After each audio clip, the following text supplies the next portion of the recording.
One might think that entering the sacred bond of marriage would be a long and arduous journey, but reality often surprises. It took merely 10 minutes to complete the entire process. Akari Sato stepped out of the ward office, her gaze fixed on the brand new red marriage certificate in her hand. A sense of unreality still clung to her. "I actually got married," she murmured to herself, "and not to my fiancé, Ren Koga, but to a complete stranger I've known for less than a week." Her voice was laced with disbelief. A man's deep voice, tinged with apology, came from beside her. "Dr. Sato, I'm truly sorry, but this mission came up so suddenly. Could we possibly postpone our wedding ceremony until next month?" Akari turned her gaze towards the speaker. The setting sun cast a golden glow on the man's silhouette. His features were deep and sharp, his bronze skin exuding a strong, masculine aura. He stood tall and straight like a pine tree, carrying himself with a composed demeanor, yet moving with the precision of a drawn sword, hinting at a military background. This was her new husband, Hayato Muto. Akari nodded understandingly, her voice gentle. "It's fine. The mission is more important. I can wait for you." Hayato's lips curved into a slight smile. He stepped forward and briefly embraced Akari, his movement swift and tender, breaking away almost instantly. "Then it's settled. We'll have our wedding in Osaka next month, as we discussed. I'll come back for you as soon as my mission is complete." Before Akari could fully register the fleeting embrace, Hayato had already hurried away. She took a minute to digest the fact of her marriage, then carefully placed the marriage certificate into her bag and hailed a taxi home. Pushing open the front door, the house was as empty as usual, a sight Akari was well accustomed to. She walked directly into the master bedroom and began packing her suitcase. She and Ren Koga had been engaged since childhood, and she had always lived in the Koga family home. Now that she was married to someone else, it was only right that she move out as soon as possible. Just as she found her suitcase in the closet, a voice from the doorway asked, "Where are you going?" Akari looked up to see Ren Koga, who hadn't been home for half a month, standing at the entrance. He held his suit jacket over his arm, rubbing his temples with the other hand, his handsome face etched with fatigue. "Akari, I've been incredibly busy lately. Please don't play any more games about running away. I really don't have time for your childish antics," Ren said, his voice laced with impatience. A wave of hurt washed over Akari. She explained, "I'm not running away. The hospital is sending me on a business trip to Sapporo soon, so I'm just packing in advance." Ren's hand paused slightly on his temple, and his expression softened a little. "Oh, Sapporo is colder than here. Bring some warm clothes."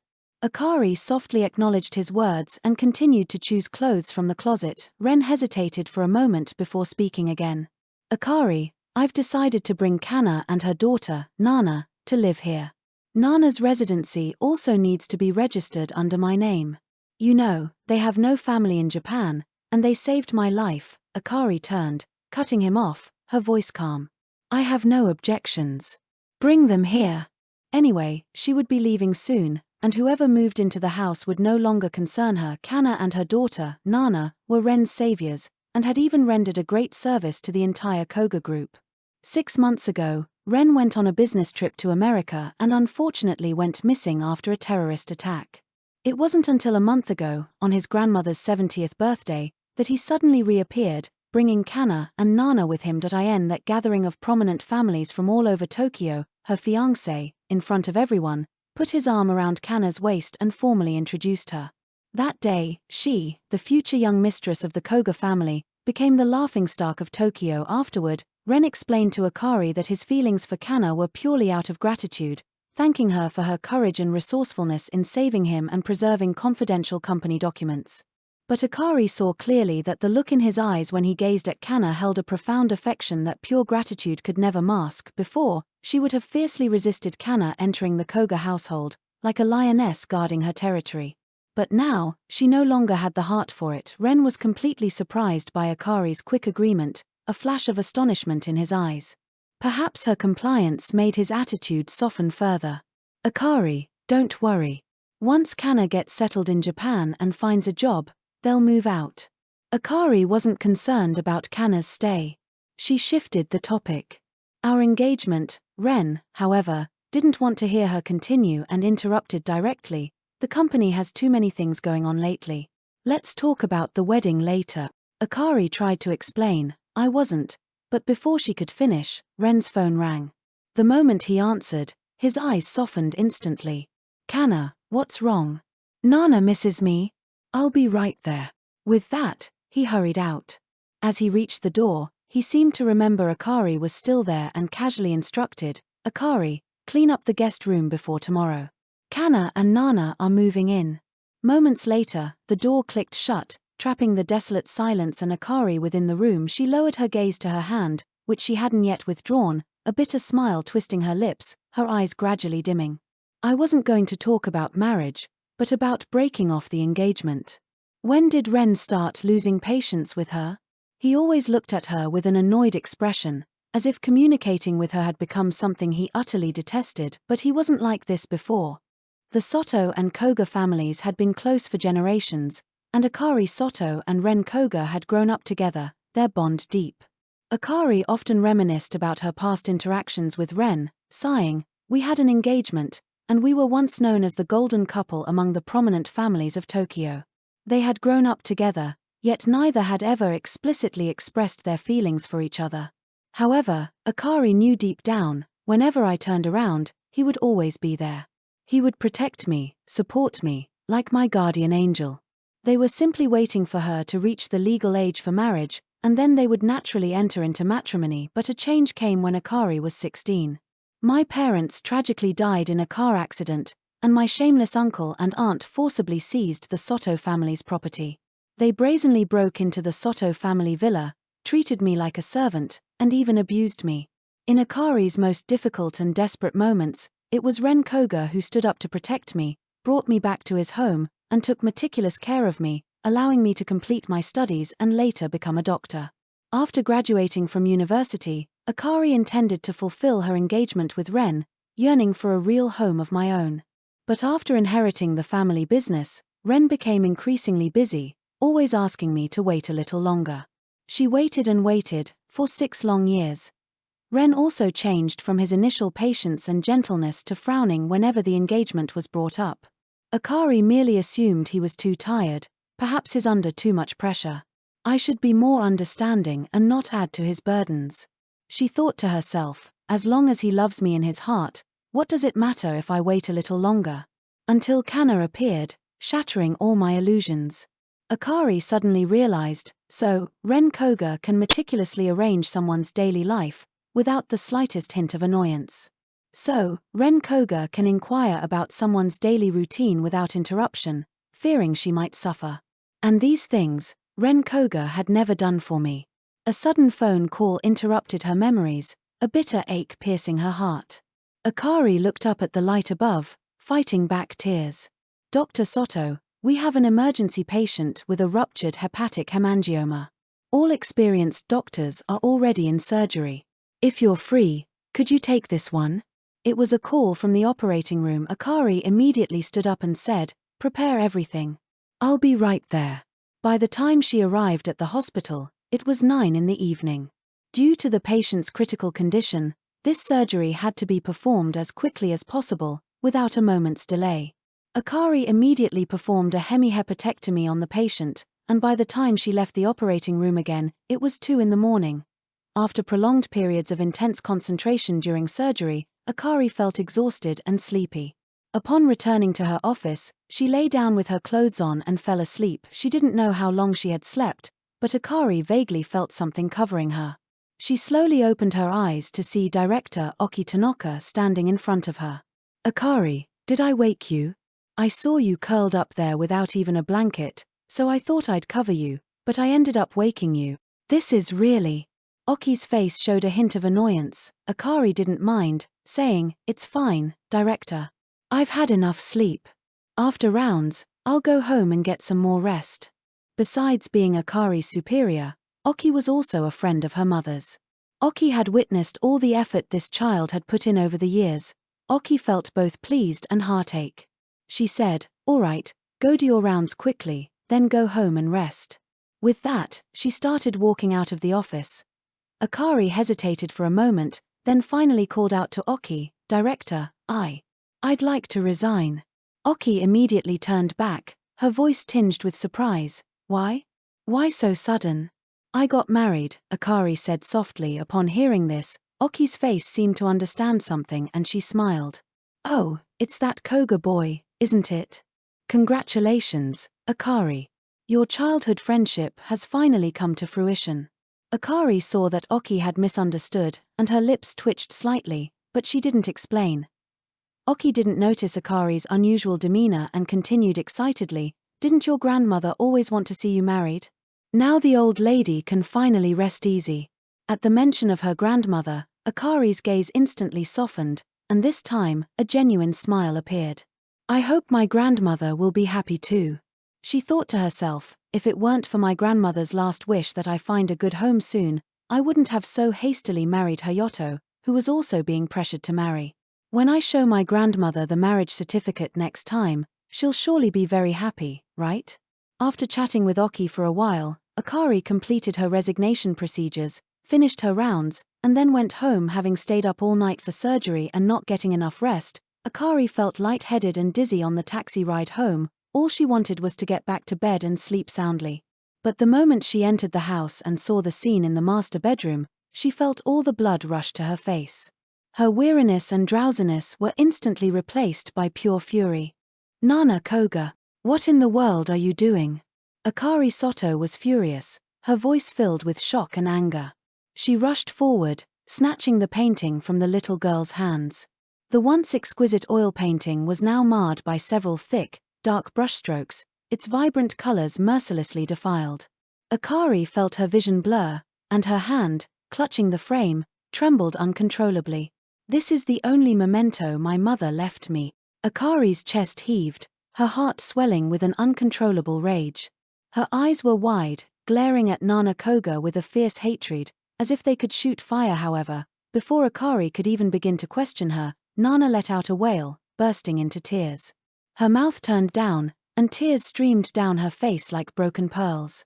Wah! Auntie Akari, you're so scary. Mommy, hurry. Auntie Akari is going to hit me, I'm so scared. Moments later, Kana Koga rushed in. Her golden waves bounced slightly with her movements, and her bright, captivating face was filled with anxiety. She quickly pulled her daughter into her arms, soothing her softly. Oh, my sweet darling, what happened? After a few comforting words, she slowly turned to look at Akari, a faint, cold smile playing on her lips, her tone mocking. Dr. Sato, Nana is just a child. Even if she did something wrong and broke something, I'll definitely compensate you and take full responsibility. You're an adult, so why quibble with a child? As she spoke, a defiant glint flickered in her eyes, clearly showing no genuine intention of apologizing. Akari's temples throbbed, her anger threatening to burst from her chest. She held up the frame, her voice sharp and furious. Who allowed you to enter my room and ruin my things like this? You'll compensate. What will you compensate with? Nana, hiding behind Kana, seemed emboldened. She looked up, her small face defiant. It's just a trivial painting. I'll just ask Uncle Ren to pay you back, you stingy, bad woman. Akari's eyes were bloodshot and filled with tears. She furiously reached out, wanting to teach the unrepentant little girl a lesson. Kana caught a glimpse of this from the corner of her eye, her brow subtly twitching. Suddenly, she pushed forcefully, and Nana, caught off guard, stumbled and hit the bedside table. Ah, Mommy, I'm hurt, I'm bleeding.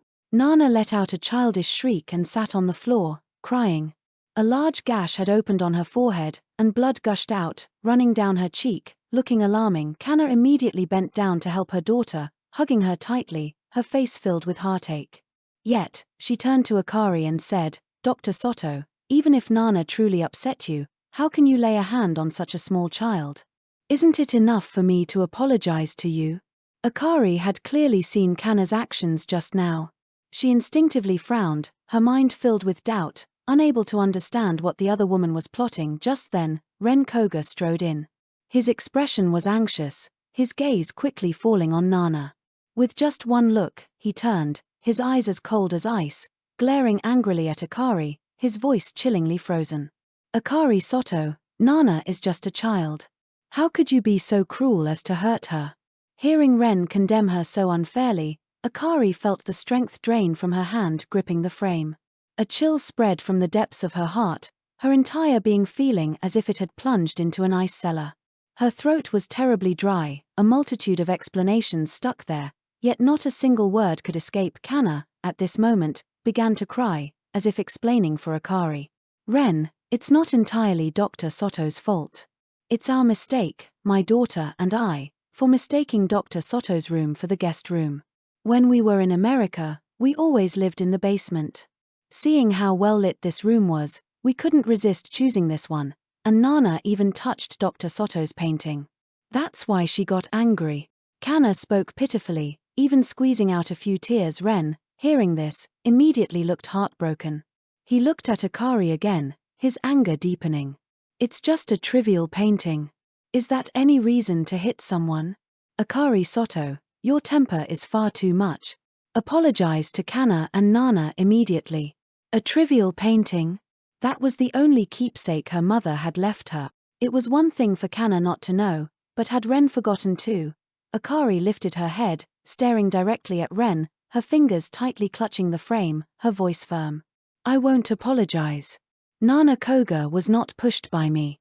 Ren's face instantly darkened, his handsome features tight, and he roared, even now, you won't admit your mistake. Kana timely pulled on his sleeve, looking understanding. It's all right, Ren. It's okay if Dr. Sato doesn't apologize. It was our intrusion into her life that was rude, so it's natural for her to be angry. But the more generous she appeared, the more Akari's expressionless demeanor seemed unsympathetic. Ren frowned deeply, gritting his teeth. What do you mean, it's natural to be angry? In my home, an outsider doesn't get to dictate things. From now on, Kana, you and Nana will live in the master bedroom. She can move to the guest room. The sharp words, like a poisoned dagger, pierced Akari Sato's heart with precise aim. Her body swayed uncontrollably, her face instantly turning ashen, and the light in her eyes dimmed in an instant or so. In his heart, all these years, she had only been an insignificant outsider. Akari scoffed to herself, a smile more grotesque than a cry twisting her lips, her heart filled with absurdity and sorrow. Kana Koga, hearing Ren's words, a fleeting trace of triumph flashed in her eyes, quickly replaced by a look of profound worry, her voice carrying just the right amount of anxiety. The room situation isn't urgent. It's just that Nana's injury is really severe. Ren, could you please take her to the hospital with me to get it bandaged? As she spoke, she gently stroked Nana's hair, appearing as a loving mother. Ren didn't hesitate for a moment, his brow furrowed, his eyes filled with concern. He quickly picked Nana up and turned to leave, his steps hasty and urgent. Akari watched their retreating backs, a resolute feeling welling up within her. She suppressed the turmoil in her heart, her face as cold as frost, her voice eerily calm. Ren Koga, let's break off our engagement. Each word was clear, carrying an undeniable firmness. Ren didn't even turn his head, his face full of impatience, his voice filled with disdain and certainty. Enough. Stop playing these pointless games. Go home and reflect on yourself. In his eyes, this was just another one of Akari's little tantrums, something he didn't take seriously at all. As the door closed with a heavy thud that echoed in the empty room, Akari felt as if all strength had been drained from her body. Her legs gave way, and she slowly slid to the floor. She clutched the oil painting tightly, burying her face in it, as if holding on to a last shred of warmth and hope. Tears streamed uncontrollably, blurring her vision, the hot tears scorching her cheeks and her bruised heart. After an unknown period, Akari, immersed in pain, was pulled back to reality by the vibration of her phone in her pocket. She opened it to see a friend request from Kana Koga. She mechanically accepted it, then tossed the phone aside, staring blankly at the ceiling. Just then, a message from a colleague popped up. Director Sato, I have a post on my social media that needs likes. Could you please help me out? Akari numbly exited the message page and scrolled through her social media feed. Suddenly, Kana's newly posted update caught her eye. It was a set of photos. In the pictures, Ren sat by the hospital bed, meticulously peeling an apple for Nana, his eyes full of tenderness. Below, a caption read, "Thank you, heaven, for sending you to me." Akari, as if possessed, clicked on it, only to find it was a live photo. The background audio was on, and Kana and Ren's conversation came through clearly. Kana's voice carried feigned concern. Ren, is Dr. Sato all right? Earlier, I saw her packing. What if she gets angry and moves out? Ren's voice was dismissive, a sarcastic smile playing on his lips. She's an orphan. Where else can she go? At most, she'll just go on a business trip outside the city. I've seen this trick countless times. Akari abruptly turned off her phone, biting her lower lip hard until she tasted blood. She closed her eyes, tears streaming out again, her heart filled with bitterness and despair.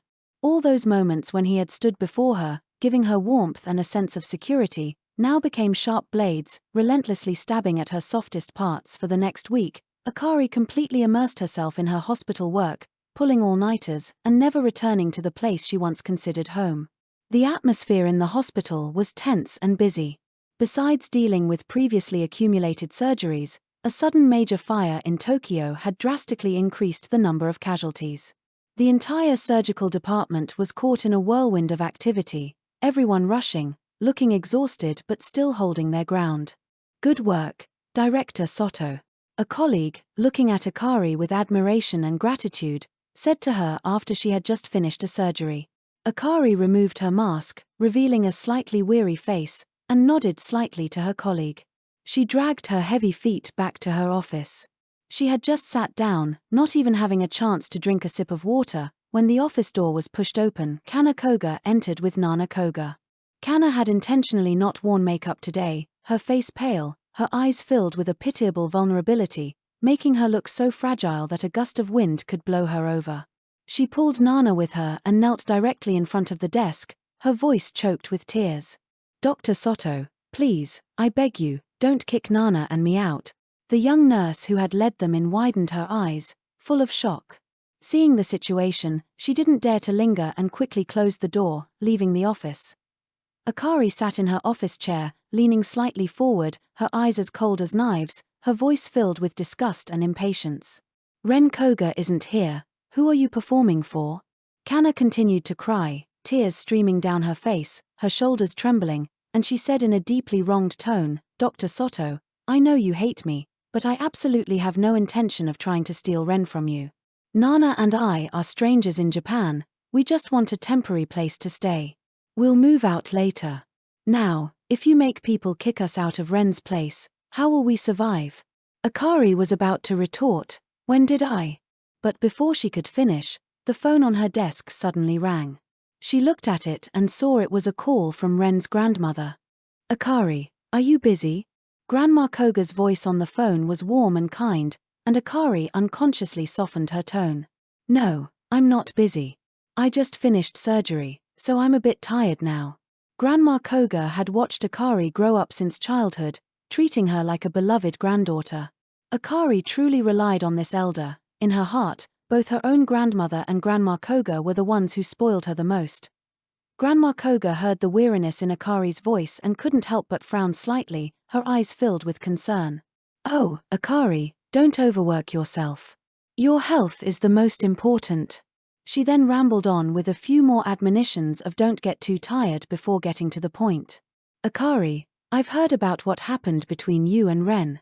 Don't worry, I've already dealt with that woman, Kana, Grandma Koga said, her tone firm and undeniable, her lips tightly pressed.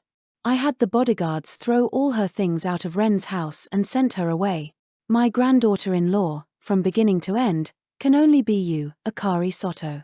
Hearing the words coming through the phone, Akari was stunned, her eyelashes fluttering slightly. She instinctively turned to look at Kana, who was still kneeling before her so. It was Grandma Koga who had her sent away. A warm current silently spread through her heart, but a faint bitterness rose to her tongue. Akari clutched her phone, her throat feeling as if something was blocking it. She couldn't speak for a long time. Grandma Koga sighed softly into the silence on the other end of the phone, the wrinkles at the corners of her eyes seeming to deepen a bit. Her voice even carried a hint of pleading. Akari, I know Ren has been too much lately, but I still hope you can give him another chance. She paused, her fingertips gently rubbing the phone. He's just been led astray by that woman. Once you two are married, he'll surely settle down. I've set your wedding date for next month, is that okay? Akari felt a sourness at the tip of her nose, Her throat felt like it was stuffed with wet cotton, and her voice trembled. Grandma Koga, her nasal passages were terribly congested, and she really couldn't continue. She found an excuse and quickly hung up the phone. The moment the screen suddenly darkened, the office door creaked open again. Ren Koga burst in angrily. Seeing Kana and her daughter kneeling on the floor, his face instantly changed. He rushed over in 3 steps to help them up, his eyebrows tightly knitted. "What are you doing? Get up quickly." When he turned to look at Akari, his eyes instantly grew cold, filled with frost. "Akari Sato, how old are you, and you're still playing the tattletale game?"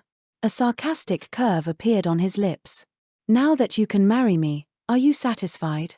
You're so calculating, you really disgust me." After throwing these words, he didn't even spare her another glance, shielding Kana and her daughter as he slammed the door and left. Akari's lips twisted into a self-deprecating smile. She closed her eyes, leaned her head back against the office chair, and felt a bitter taste in her heart. "Ren Koga, you'll regret this someday. Let it be this way." She'd be leaving soon anyway. Akari had thought she wouldn't have any more interaction with Ren or Kana until she left. Unexpectedly, that night, Kana and Ren rushed Nana, covered in blood, into the emergency room. "Doctor, please save my daughter." Kana cried hysterically, her eyes red, her face full of panic. The 3 of them had been in a car accident, but the most seriously injured was Nana, the little girl. Kana was frantic. Catching sight of Akari, she seemed to grasp at a lifeline, rushing forward to grab her hand, her fingertips trembling. "Dr. Sato, you must save Nana." Akari was the on-call doctor, so there was no reason to refuse. She turned and rushed towards the operating room. This relatively minor surgery was nothing to Akari. It was successfully completed in a short time. "The surgery was successful, but we need to observe her for a while," Akari told Kana, her voice professionally steady. However, after the observation period, Nana showed no signs of waking up and remained unconscious. The next day, as soon as Akari received the news, she immediately rushed to the ward. Ren Koga seemed to have gone out for something. Only Kana was in the room. As soon as Kana saw Akari enter, her eyes instantly turned red. She angrily accused Akari, her lips trembling. "Dr. Sato, why isn't Nana awake yet? Did you do something to her? I know you hate me, but you can't harm my daughter." Akari wasn't sure what the problem was. She frowned and tried to go forward to check on Nana's condition. "Kana, don't be so agitated. Let me check on Nana." But Kana reacted as if her tail had been stepped on, her emotions exploding. She lunged forward to shield her daughter, crying hysterically. "Enough. Don't touch my Nana again. You deliberately made a mistake during the surgery to harm her. I want a different doctor." A different doctor. Akari just wanted to understand Nana's specific condition and didn't want to get entangled with Kana. She reached out and pressed the call bell nearby. After pressing the bell, she looked directly into Kana's eyes, her gaze firm. "Changing doctors is fine, but we must first find out why Nana is still unconscious. I won't take the blame for a surgical error." When the on-call nurse arrived, Akari immediately gave instructions for tests, speaking rapidly. "Quickly draw blood from the patient for tests.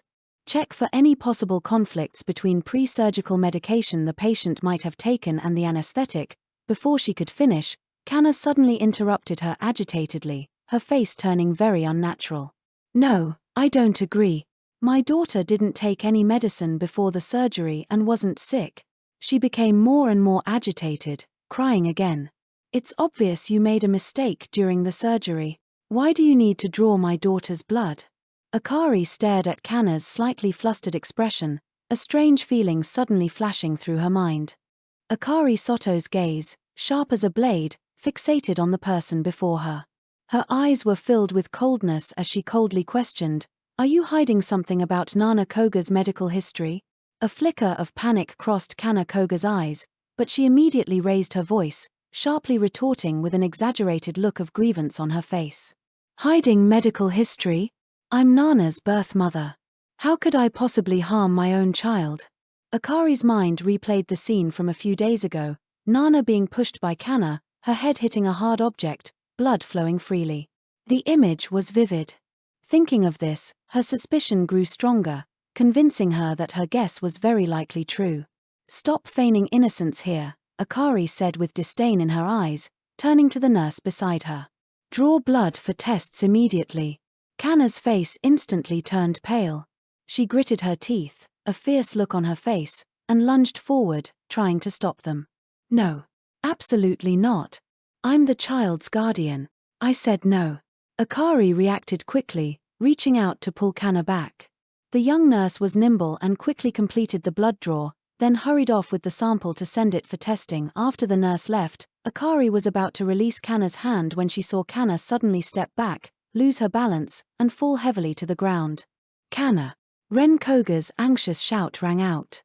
He looked tense, rushing to Kana's side and carefully helping her up, asking with concern, "Are you hurt?" Then, he turned, his gaze like a torch, flames of anger burning in his eyes as he stared directly at Akari. "Akari Sato, this is a hospital, and you're a doctor. What are you doing to a patient's family? Where has your professional ethics gone?" Before Akari could even explain, Kana tearfully clung tightly to Ren's sleeve, her voice choked, full of grievance and anxiety. "Ren, quickly save Nana. She hasn't woken up after the observation period. There must be something wrong with the surgery. Will Nana never wake up?" Just now, Dr. Sato even had them draw blood to find a reason. "She just wants to shirk responsibility. Is my Nana going to pay the price for her mistake? Will she never wake up like this?" Akari trembled with anger at these distorted accusations.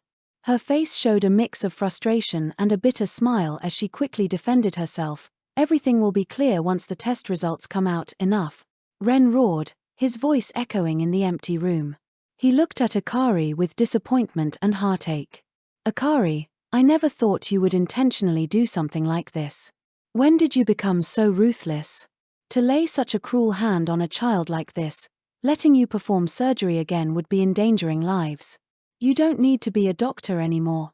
Akari's face was filled with shock. She looked at Ren in disbelief, her voice trembling as she asked, "What are you trying to do?" Ren didn't answer. He just held Kana tighter and then shouted towards the door, "Kento." Kento, his assistant, quickly pushed the door open. Ren's face was grim as he ordered, "Take her to the Serene Waters Villa. Let her reflect properly. Since they're getting married soon anyway, you can arrange a long leave of absence for her from the hospital and handle everything." Reflect? Reflect on what? Akari's heart was filled with resentment and anger, her eyes red. Why did Ren always believe Kana's side of the story? Kana was clearly the one at fault. Seeing Kento reach out to grab her, Akari completely erupted, screaming furiously, "Don't touch me. I'm not leaving. I'm going to wait for the test results here. If it's something I did, I will never deny it." Before she could finish, she suddenly felt a sharp prick in her neck. The world around her quickly blurred, then plunged into darkness. Akari was ultimately imprisoned by Ren in a villa. The villa was located in a remote area far from the city, heavily guarded by bodyguards, surrounded impenetrably. Signal blockers were installed inside the villa, and Akari tried to use her phone to call for help, only to find no signal at all. She was held under house arrest for an entire week. That night, the villa suddenly plunged into darkness. The power went out. Before Akari could recover from the sudden darkness, she heard her phone ringing in the dark. She quickly fumbled for her phone and answered it. An extremely anxious voice came from the other end. "Ms. Sato, you finally answered. Please come to the nursing home immediately. Your grandmother's condition is very critical. If you hurry now, you might still be able to see her one last time." Hearing this, Akari's ears buzzed as if countless bees were swirling around. Her heart felt as if it was being tightly squeezed by an invisible hand, and her trembling hands almost dropped the phone. After hanging up, she didn't bother to fix her messy hair. She grabbed a coat and rushed out. She had to see her grandmother, no matter what. She had to see her one last time. She hurriedly ran downstairs, but just as she reached the door, she was blocked by several bodyguards. "Ms. Sato, Mr. Koga has given orders. You cannot leave," the bodyguards said with serious expressions and firm voices. Akari was consumed with anxiety, her eyes red. She pushed hard against the bodyguards' arms, which were blocking her way, and cried out, "My grandmother is critically ill. Let me out quickly." The bodyguards exchanged glances, then shook their heads. "Ms. Sato, Please don't make things difficult for us. Mr. Koga gave a strict order. We dare not let you out. Perhaps you could call Mr. Koga. As long as he says you can leave, we will not stop you. Akari, her eyes red, fumbled for her phone. In her haste, she almost dialed the wrong number. The first call went unanswered, the second call still went unanswered, the third call rang only twice before a busy signal indicated that the line was in use. Akari stared blankly at her phone. She knew Ren had seen her call, but he had heartlessly chosen to hang up. Her heart felt as if it had suddenly plunged into a dark abyss, a burning sting rising in her eyes. Akari Sato, clutching her phone, crumpled to the floor as if her bones had been removed. Her mind was a chaotic blur, with only one thought relentlessly circling. What about Grandma? Panic, like a surging tide, threatened to completely engulf her. I can't even miss seeing Grandma one last time. Akari trembled with anxiety, her fingers digging deeply into her palm from the excessive force. She's the person who loved me most in this world. This thought was like a sharp knife, brutally gouging at her heart. She struggled to her feet, stumbling as she rushed towards the door. The bodyguards at the entrance saw her and quickly reached out to stop her. Ms. Sato, you cannot leave. Let go of me. I need to see my grandmother. Let go. She cried out hysterically, tears streaming down her face, her eyes filled with despair and pleading. The villa entrance instantly became a chaotic scene. Just then, the screech of tires echoed from outside the main gate. Through blurred tears, Akari saw Grandma Koga's familiar figure. All her strength crumbled at that moment. She could no longer control herself and burst into desperate sobs. Grandma, please, take me to see Grandma. She's leaving. Her voice was hoarse and broken from excessive sobbing, each word seemingly forced out of her throat. The Koga family's car sped like an arrow from a bow, racing down the road at almost maximum speed. However, by the time they arrived at AMR nursing home, 40 minutes had already passed. Akari was frantic, rushing into the hospital room, but the sight before her was like a heavy hammer blow to her heart. The nurse was slowly covering her grandmother's face with a white sheet. She stopped abruptly, a disbelieving, almost morbidly hopeful smile on her face. What are you doing? You can't cover her so high. Grandma won't be able to breathe when she sleeps. As she spoke, she slowly walked towards the bed, her movements so gentle as if afraid of waking her sleeping grandmother. Then, she reached out and gently pulled down the glaring white sheet. Her grandmother's face was revealed, still so kind, so gentle, as if she were merely asleep. However, her once warm and strong hand was now icy cold, her once vibrant body was now stiff. As a doctor, Akari knew better than anyone what physiological signs meant. She knew in her heart that her grandmother had left this world forever. But she absolutely refused to believe, dared not believe, this cruel truth. Akari gently cupped her grandmother's hand, pressing it against her cheek, as if this would make her grandmother's body warm again. She whispered, "Grandma, Akari is here.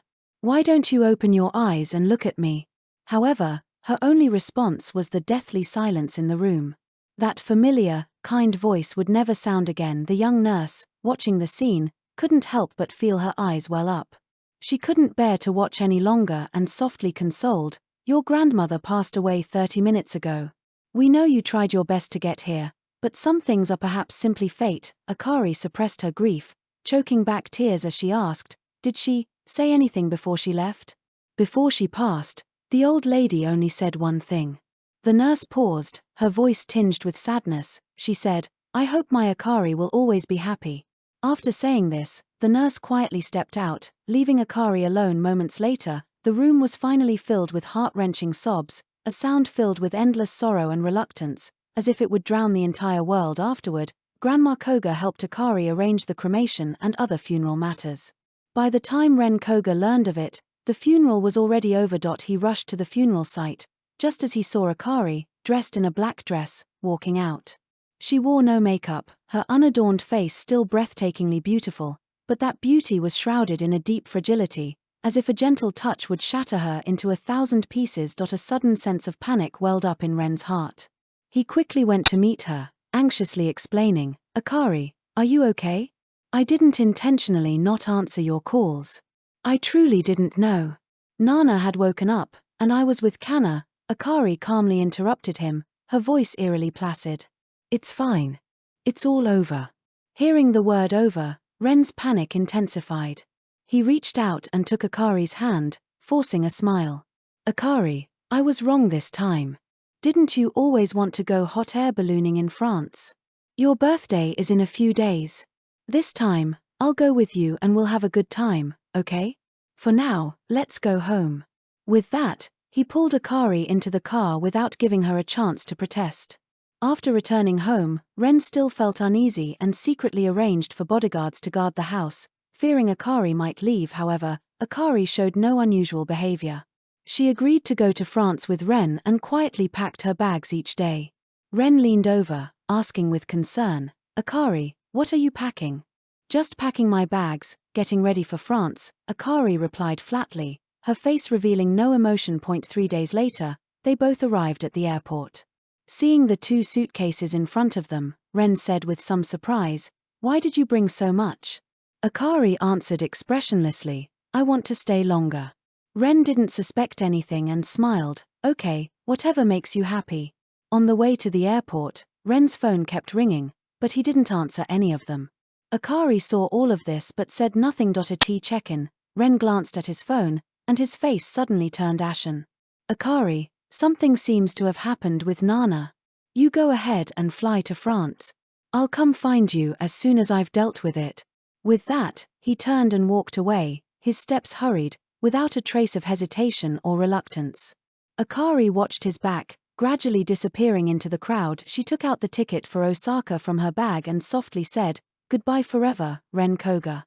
Just before boarding the plane, Akari received a message from Kana. Angry, aren't you? He still chose me. Angry? Akari's lips curved slightly into a bitter smile.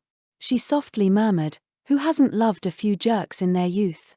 She spoke to herself, then decisively deleted Kana's message, turned off her phone, and quietly waited for the plane to take off. Ren Koga perfunctorily clinked glasses with his business partner, his eyes restlessly darting across his phone screen.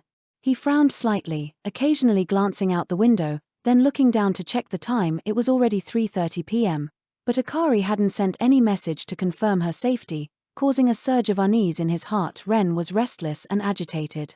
Just as his anxiety peaked, his phone suddenly chimed with a clear ding-dong notification. He eagerly picked up his phone, expecting a message from Akari, but found it was a WeChat message from Kana. The phone screen displayed, Ren, don't drink too much at your dinner. Take care of yourself. Seeing this message, Ren's slightly upturned lips instantly drooped, and the anticipation on his face immediately turned into disappointment. For once, he didn't reply, simply stuffing his phone into his pocket with an impatient expression. Then, he stood up, casually offered an excuse to go to the restroom, and quickly walked out of the private room. Once in the hallway, he let out a long breath and was about to take out his phone to call Akari. Just then, a familiar figure approached him. It was Oki Tanaka, Akari's superior. Ren's expression softened slightly, and he politely nodded, greeting her respectfully, Director Tanaka. Oki remembered what Akari had told her earlier. A warm smile immediately appeared on her face, her eyes filled with blessings. I haven't seen you in a while. I haven't congratulated you and Akari on your marriage yet. She smiled kindly and continued, The 2 of you have been through a lot growing up, and it's truly not easy for you to finally get married. Ren was about to offer a polite smile in response, but suddenly, as if realizing something, the smile on his face froze instantly, and a hint of confusion flickered in his eyes. His voice uncertain, he forced a smile and asked, Director Tanaka, you must be mistaken? Akari and I haven't had our wedding yet. Oki looked surprised, her brow slightly furrowed, her eyes filled with confusion. No, that's not right. About half a month ago, Akari told me she got married and was going to resign. As she spoke, she seemed to remember something and laughed knowingly, a look of understanding in her eyes. Oh, perhaps I misunderstood her. She must have wanted to prepare for your wedding in advance. But this explanation did not put Ren at ease. Instead, it deepened his unease. His brow furrowed tightly, his eyes filled with anxiety.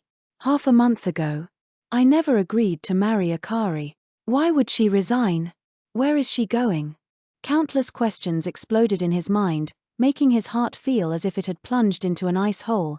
His expression was flustered, and he was about to press further when someone suddenly came up and pulled Oki away without explanation. Unable to get answers to his questions, Ren felt flustered and agitated. He did not return to the private room but hurried out of the restaurant. All the way home, Ren kept calling Akari. However, the only sound coming from the receiver was, without exception, the cold, mechanical message that the phone was turned off. Ren gritted his teeth, his eyes full of reluctance, and quickly sent a message to Akari. Akari, have you not arrived in France yet? Why aren't you messaging me? He paused, then continued typing, a hint of pleading in his tone. Are you still angry? I can explain what happened today.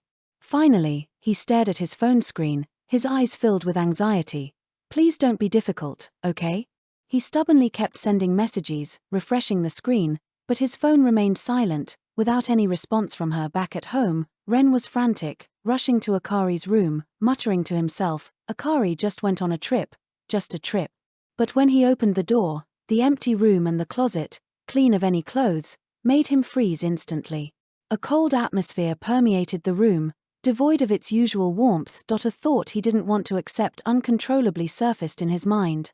Had she really left? But soon, he shook his head, a stubbornness in his eyes. No, Akari won't leave me. Ren gritted his teeth and turned to his assistant behind him, his eyes filled with determination. Find out where Akari went. When Akari stepped off the plane, the clock hands already pointed to 4 in the afternoon. She had expected to arrive in Osaka at 2, but a sudden blizzard had delayed the flight by a full 2 hours. Stepping out of the airport, large snowflakes drifted down, the cold wind howled, and a biting chill instantly enveloped her. Tokyo's winters had never been this cold, nor had it ever snowed this heavily. Akari was only wearing a cashmere coat. The biting wind, like a knife, made her shiver all over, almost piercing through her. She instinctively hugged herself, blowing a few breaths into her hands, trying to find a bit of warmth. Just as she was about to pull out her phone, a warm jacket suddenly draped over her head. Immediately after, a low, gentle voice spoke from above. Why didn't you wear more? Akari Sato slowly lifted her eyes, and a vibrant, delicate red instantly caught her gaze. Hayato Muto's face radiated a gentle smile as he extended a rose towards her, asking, What do you think of this flower? Is it to your liking? The faint, fresh scent of roses drifted into Akari's nostrils. And the man before her exuded a pure and clean aura, like the fragrance of the flower. Akari felt the softest part of her heart being gently touched. She softly said, I love it, thank you so much. Hayato's lips curved slightly into a relieved smile. Good, as long as you like it. With that, he naturally reached for Akari's suitcase. His other arm casually wrapped around her shoulders, leading her forward. Let's get in the car first. The heater's been on, so it's warm in there. You won't be cold once you're inside. Akari shifted slightly, feeling a bit awkward. Seeing her reaction, Hayato chuckled. What, are you shy? Akari playfully glared at him. Of course not. I'm just not used to such intimate gestures. Hayato didn't mind. He said gently, it's fine. You'll get used to it over time. Once in the car, after a while, Akari looked at Hayato beside her, her eyes full of gratitude. Thank you so much for coming to pick me up. Before boarding the plane, Akari had messaged Hayato, informing him that she would arrive in Osaka that day, but to her surprise, just a few minutes after she sent the message, Hayato called. On the phone, he carefully asked about the flight's landing time and offered to pick her up himself. Thinking about the trouble she caused Hayato and making him wait so long, Akari felt full of guilt. She said apologetically, the flight was delayed today. You must have waited a long time, didn't you? I've really taken up your time. Hayato, however, didn't mind, a relaxed smile on his face. Waiting for my wife, what kind of delay is that? I was sitting in the car the whole time, not cold at all. Akari froze for a moment at his words, hurriedly averting her gaze. A blush instantly spread across her fair earlobes. Who's your wife? You're too casual with that. Hayato saw her shy expression and stopped teasing her. He changed the subject. You must be hungry, right? I'll take you to get something to eat first, then we'll go home. Since he wasn't sure of Akari's taste preferences, Hayato chose a private restaurant specializing in Tokyo-style cuisine. After ordering, the two sat facing each other. Akari felt an inexplicable awkwardness. She unconsciously clutched the corner of her clothes, then stood up. "I'm going to the restroom." At this moment, Akari felt completely uncomfortable.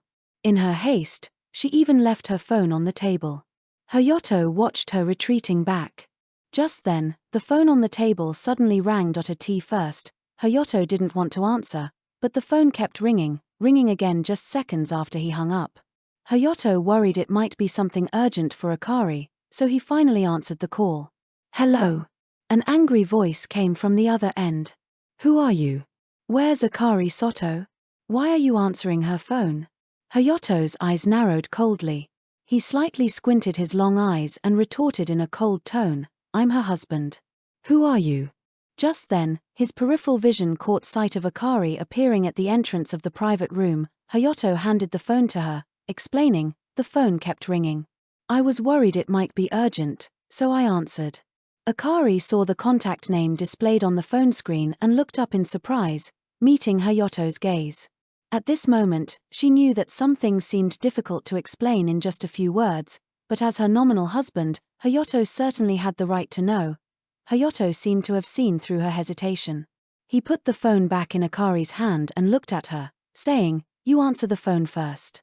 If you don't want me to hear, I'll go out." With that, he prepared to walk out of the private room. The next second, Akari reached out and held him back. Meeting his surprised gaze, she pursed her lips slightly and said firmly, "There's nothing you can't hear." With that, Akari pressed the speakerphone button on her phone. Ren Koga's angry shouts clearly echoed from the other end of the phone. Akari took a deep breath and asked calmly, "What do you want?" "Akari." Ren Koga's voice held a hint of surprise, but quickly deepened. "Where have you been? Why are you just answering the phone? And who was that man just now? I sent you so many messages, and you didn't reply. What kind of tantrum is this now?" By the end of his questioning, his tone had escalated into a roar. Even through the phone, Akari could imagine the impatient expression on Ren's face. He must be blaming her again for wasting his precious time and interrupting his busy schedule. Akari calmly stated, "Ren Koga, I'm married. The person who answered the phone just now is my husband." "Married? Don't be ridiculous, Akari. I know you're upset about me leaving you today." Ren's tone softened a bit, but he still sounded dismissive. "But Kana and I are really nothing. I only see her as a savior to be grateful for. You're the future young mistress of the Koga family. Don't you even have that much tolerance?" he continued. "I'm not throwing a tantrum," Akari said very seriously. "Ren Koga, I'm on my honeymoon with my husband. Don't call again." Ren's patience ran out, and he couldn't help but raise his voice again. "Akari Sato, is this the only game you know how to play?" Just then, Assistant Kento's voice suddenly came through the phone. "Mr. Koga, Ms. Sato's flight information has been found." Amidst the rustling of papers, Ren actually calmed down. "Are you in Osaka now? Then wait for me to come find you. We'll talk face to face." "Akari, I get tired of you always pulling these stunts," he lectured. "Also, you and Director Tanaka using marriage as an excuse to resign is really childish. Do you think I'd believe you married someone else?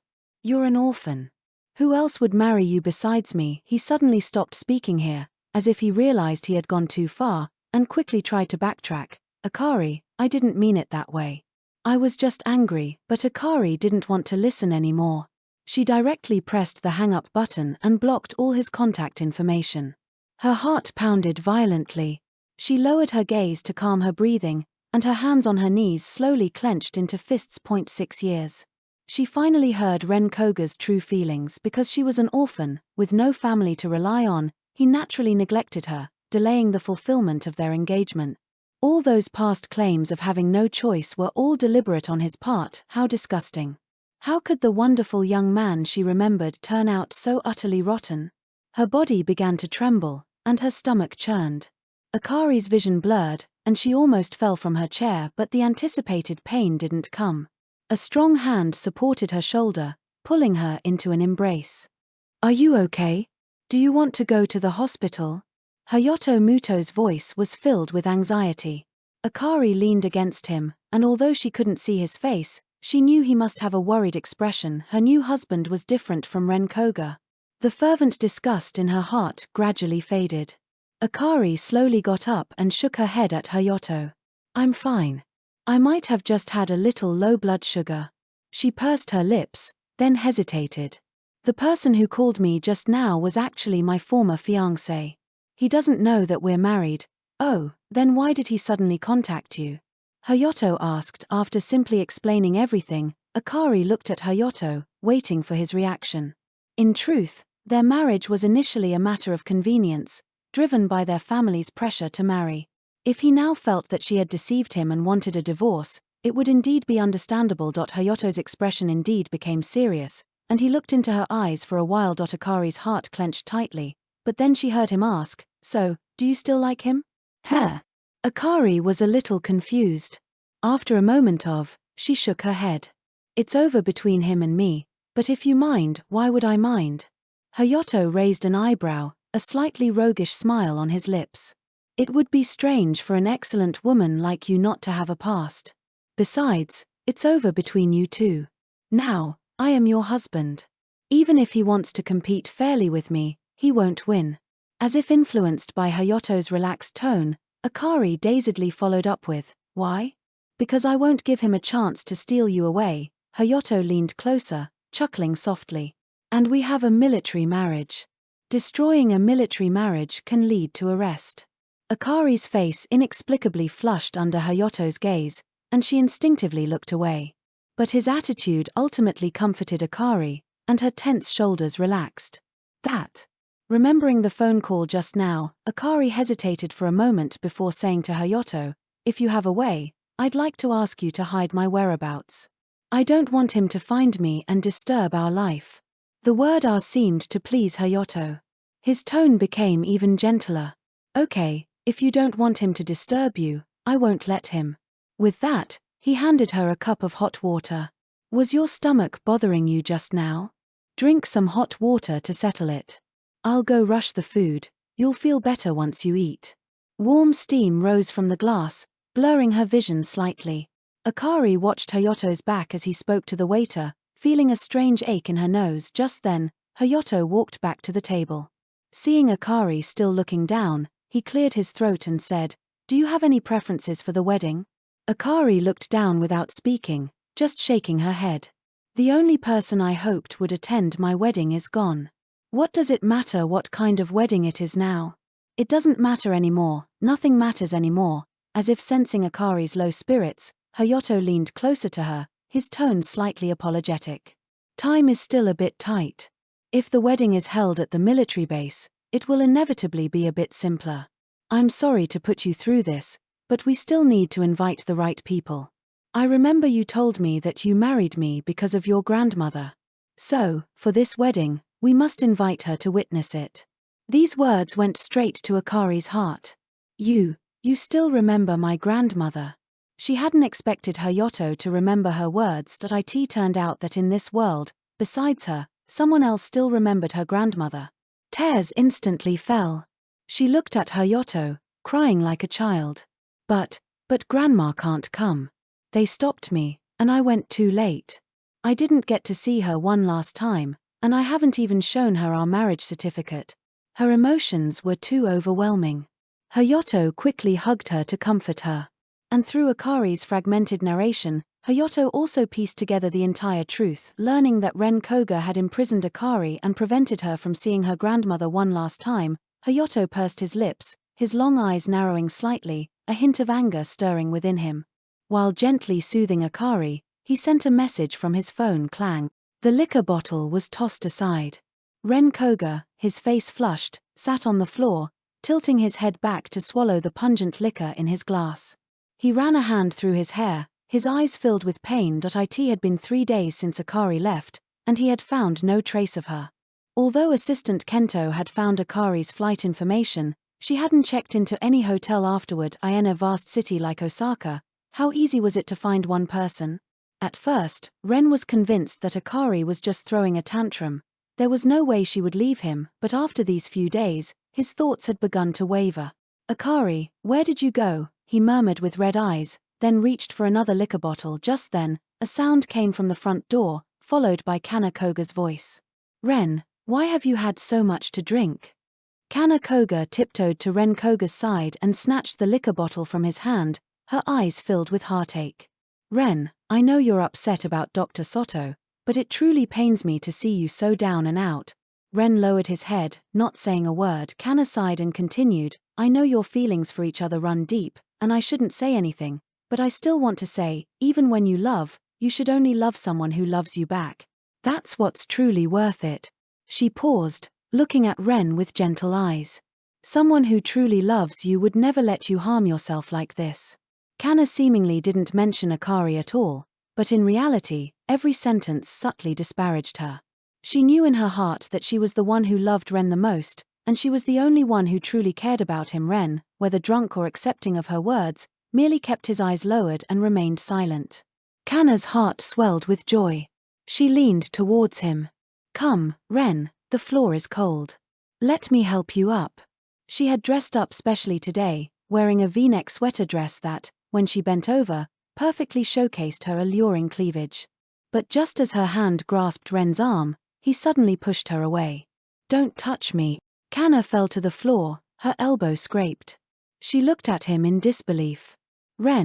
But Ren no longer showed his previous affection for her. He didn't help her up, merely frowning impatiently. "I'll find you a new place. Move out of here quickly and don't come back anymore." Kana couldn't believe her ears. Ren was telling her to move out. Why? This was completely different from what she had expected. Akari had clearly been driven away, and there were no longer any obstacles between her and Ren. She should have been happier. Why had everything changed instead? Kana clenched her fists, resentment surging in her heart, still wanting to talk to Ren.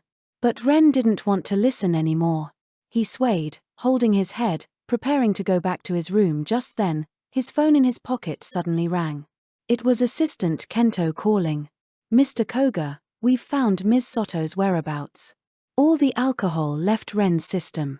He quickly asked, "Where is she?" Since that day, Akari had been living with Hayato at the military family compound. As their wedding approached, there were many things to prepare, and the two had been busy buying items these past few days.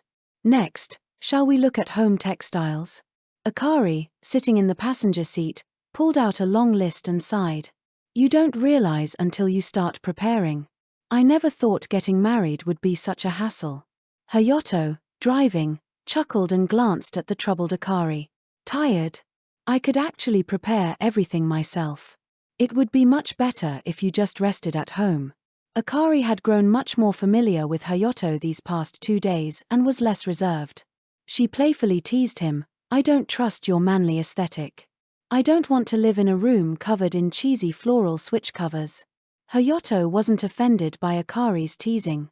He raised an eyebrow and said, "You don't understand, do you? This is the ingrained simplicity of a Japanese man."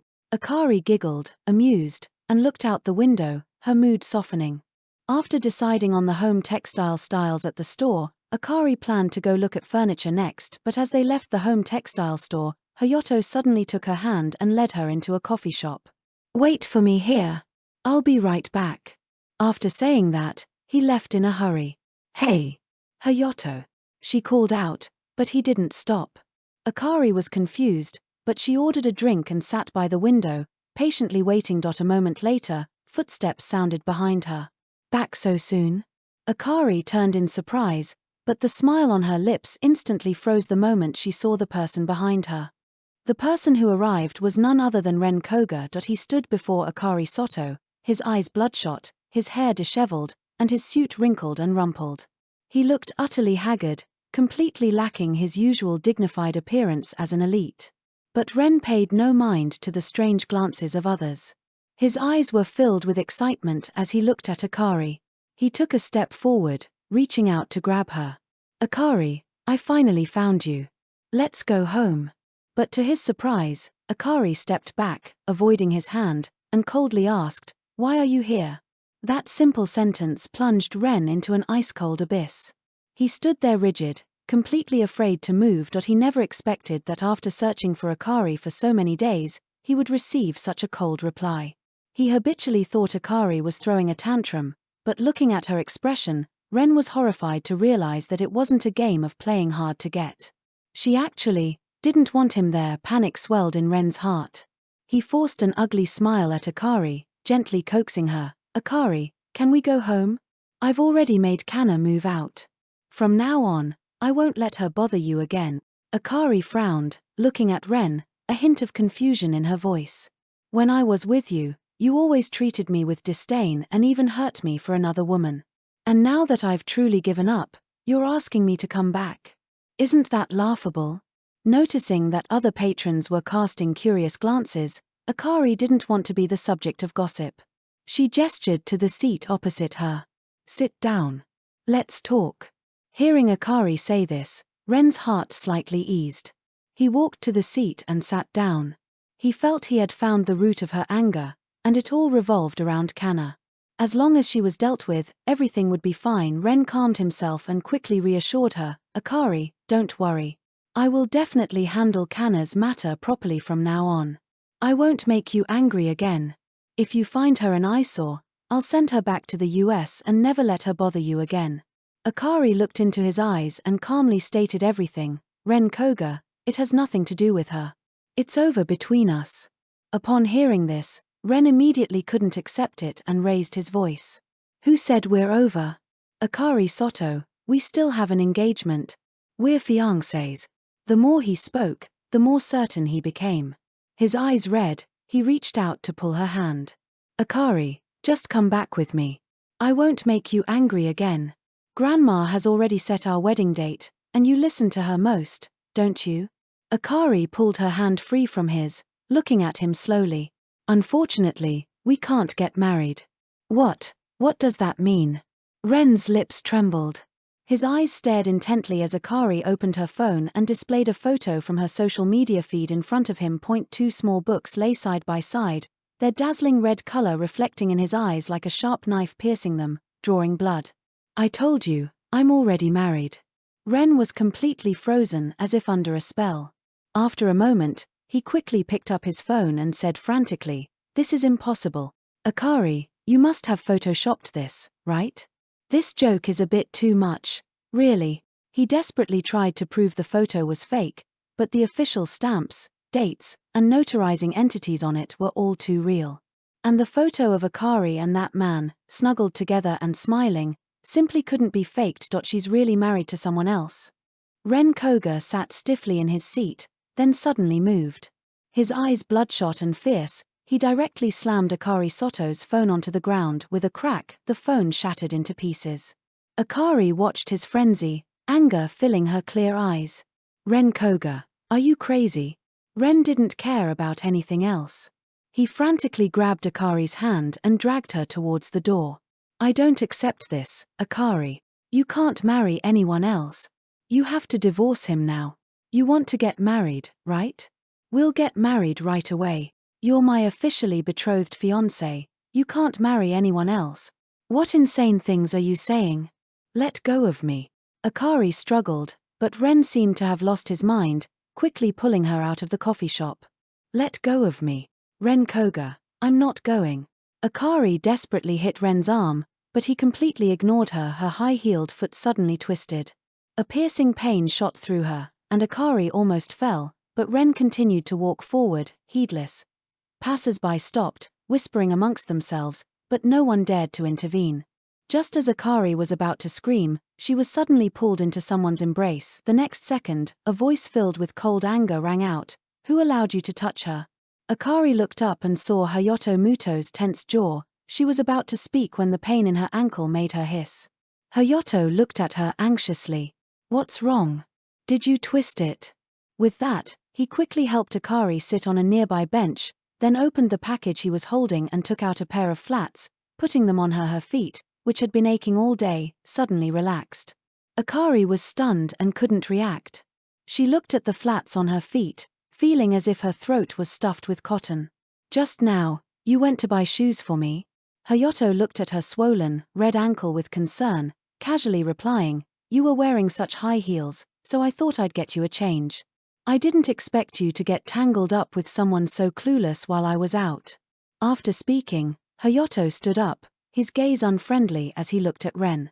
He coldly rebuked him, her foot's twisted. Didn't you see? And you still want her to go with you? Is that how you're good to her? Ren looked at Hayato and immediately recognized him as the man in the marriage certificate photo. His eyes instantly turned cold. He felt guilty about hurting Akari, but he still stubbornly said, Akari is my fiancé. Our affairs are none of your business, outsider. Fiancé. Hayato's lips curled into a cold arc as he firmly put his arm around Akari's shoulder. Too bad. Now she's my wife, Hayato Muto's wife. There were still onlookers, and Akari's face instantly flushed completely red. She clutched Hayato's coat corner and whispered, Okay, stop talking. Hayato tightened his grip on her hand and chuckled. What are you afraid of? We're a legally married couple. I'm not a male homewrecker. Ren looked at the intimacy between the two before him, his heart burning with rage. And Hayato's comment about being a male homewrecker hit him where it hurt the most. Ren could no longer endure it. He yelled, Let go, and lunged at Hayato.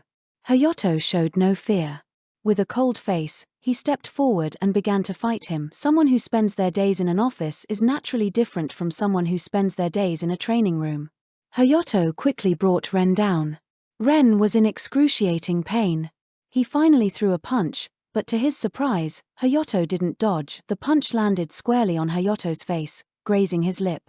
Akari saw that Hayato was injured and immediately went to pull him closer, cupping his face. Are you okay? Does it hurt?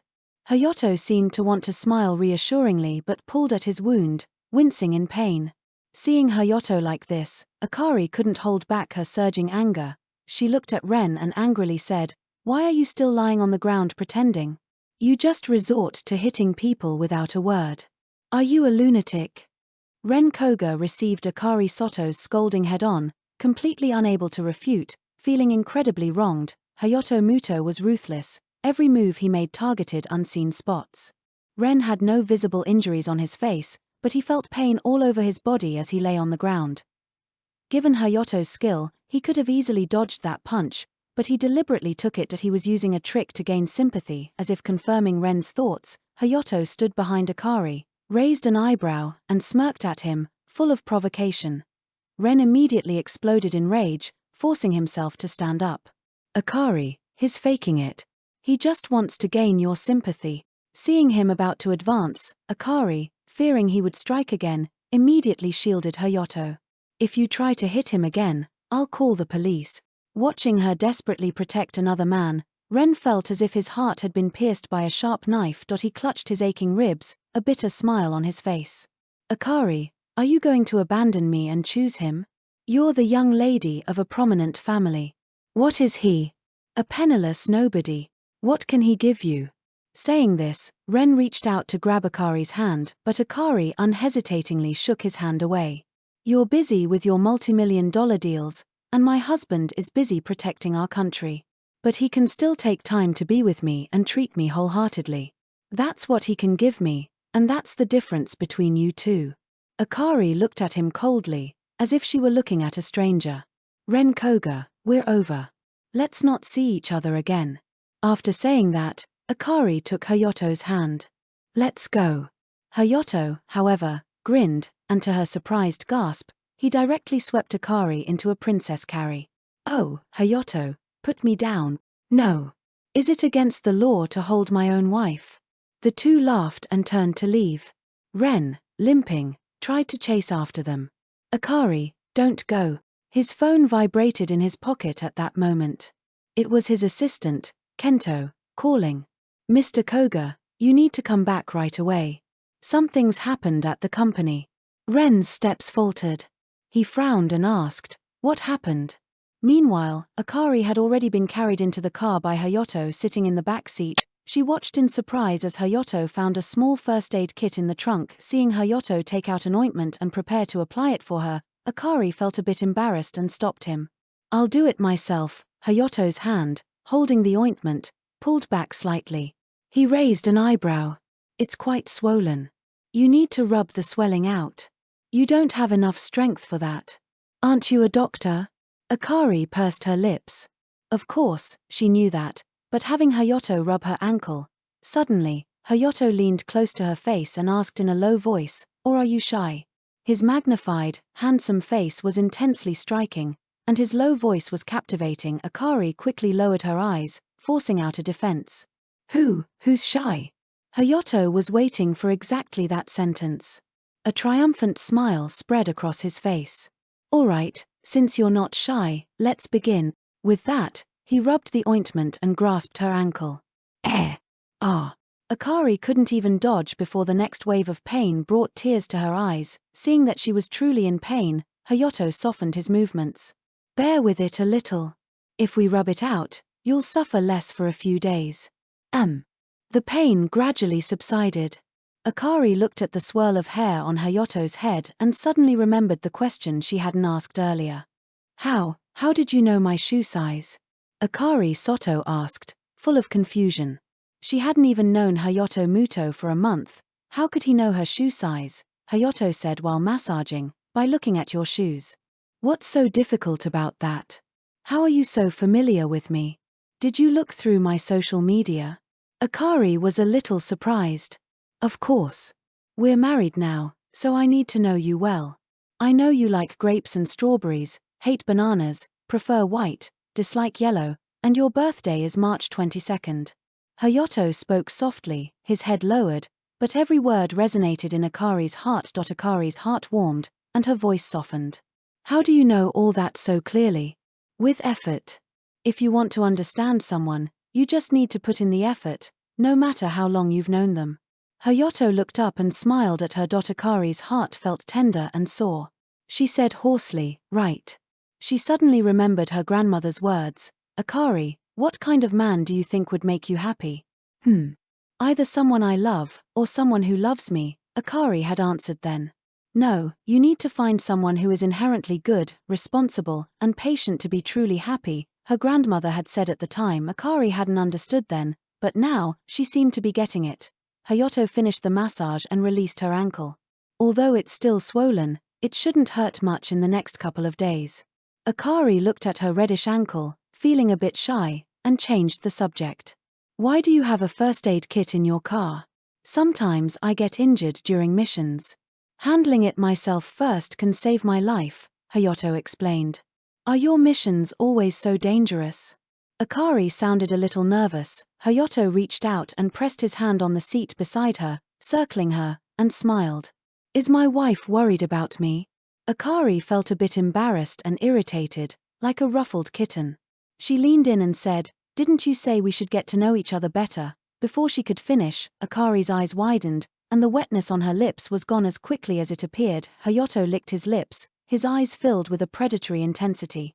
"Sorry, I couldn't resist."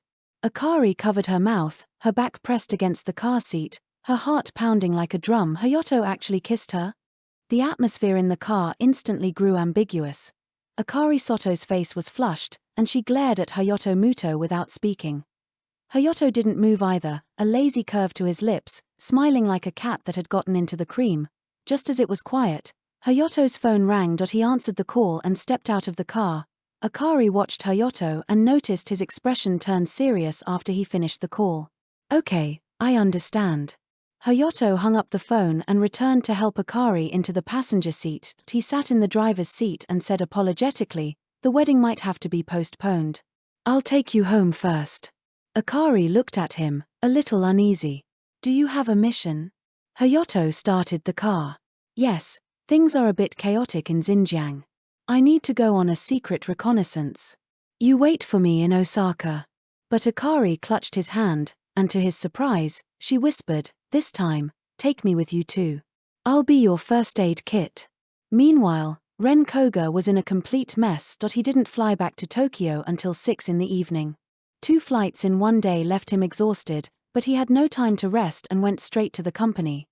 Although Kento had informed him of the situation over the phone, once Ren truly understood it, he found it far worse than he imagined. The company's flagship project was stalled, partners were demanding contract cancellations, and banks were recalling loans. Before he could appease these people, the shareholders started to stir, worried about their dividends, and demanded an explanation from Ren. Ren had no choice but to hold an emergency board meeting overnight to calm the shareholders, asking them for time to resolve the issues. After 2 days of frantic work, the company's situation finally stabilized. Ren finally had some free time and was about to go find Akari when Kana called. Ren actually felt a bit resentful towards Kana, but remembering how she saved his life, he couldn't bring himself to be completely heartless. After hesitating for a moment, he answered the call. On the other end of the line, Kana's voice was joyful. Ren, Nana's awake. She woke up asking to see you. Come see her. Ren felt a little guilty because Nana's injury was also indirectly his fault, so he agreed to see her. When he arrived at the ward, Kana saw him, put down an apple, and walked over to greet him. Ren, you're here. Ren acknowledged her, then looked at the sleeping Nana. He frowned and said, "Didn't you say Nana wanted to see me? She's asleep." Kana saw his impatience and felt unwilling. She forced a smile and said, "How could I lie to you? Nana woke up just now and then fell asleep again. You look thinner these days. Are you still upset about Dr. Sato?" Kana looked at Ren with a pained expression. In the past, this tactic would have made Ren look at her deeply, but this time it seemed to have no effect. Ren looked at her irritably. "My affairs with Akari are none of your business. Nana isn't awake, and I have company matters to attend to. I'm leaving." With that, he turned to leave. Kana didn't want him to go. She gritted her teeth, grabbed his arm, and pleaded, "Ren, please watch Nana for a bit, okay? There's no more hot water in the thermos, and I need to go get some. The room can't be empty. The nurse will be here soon to change her for."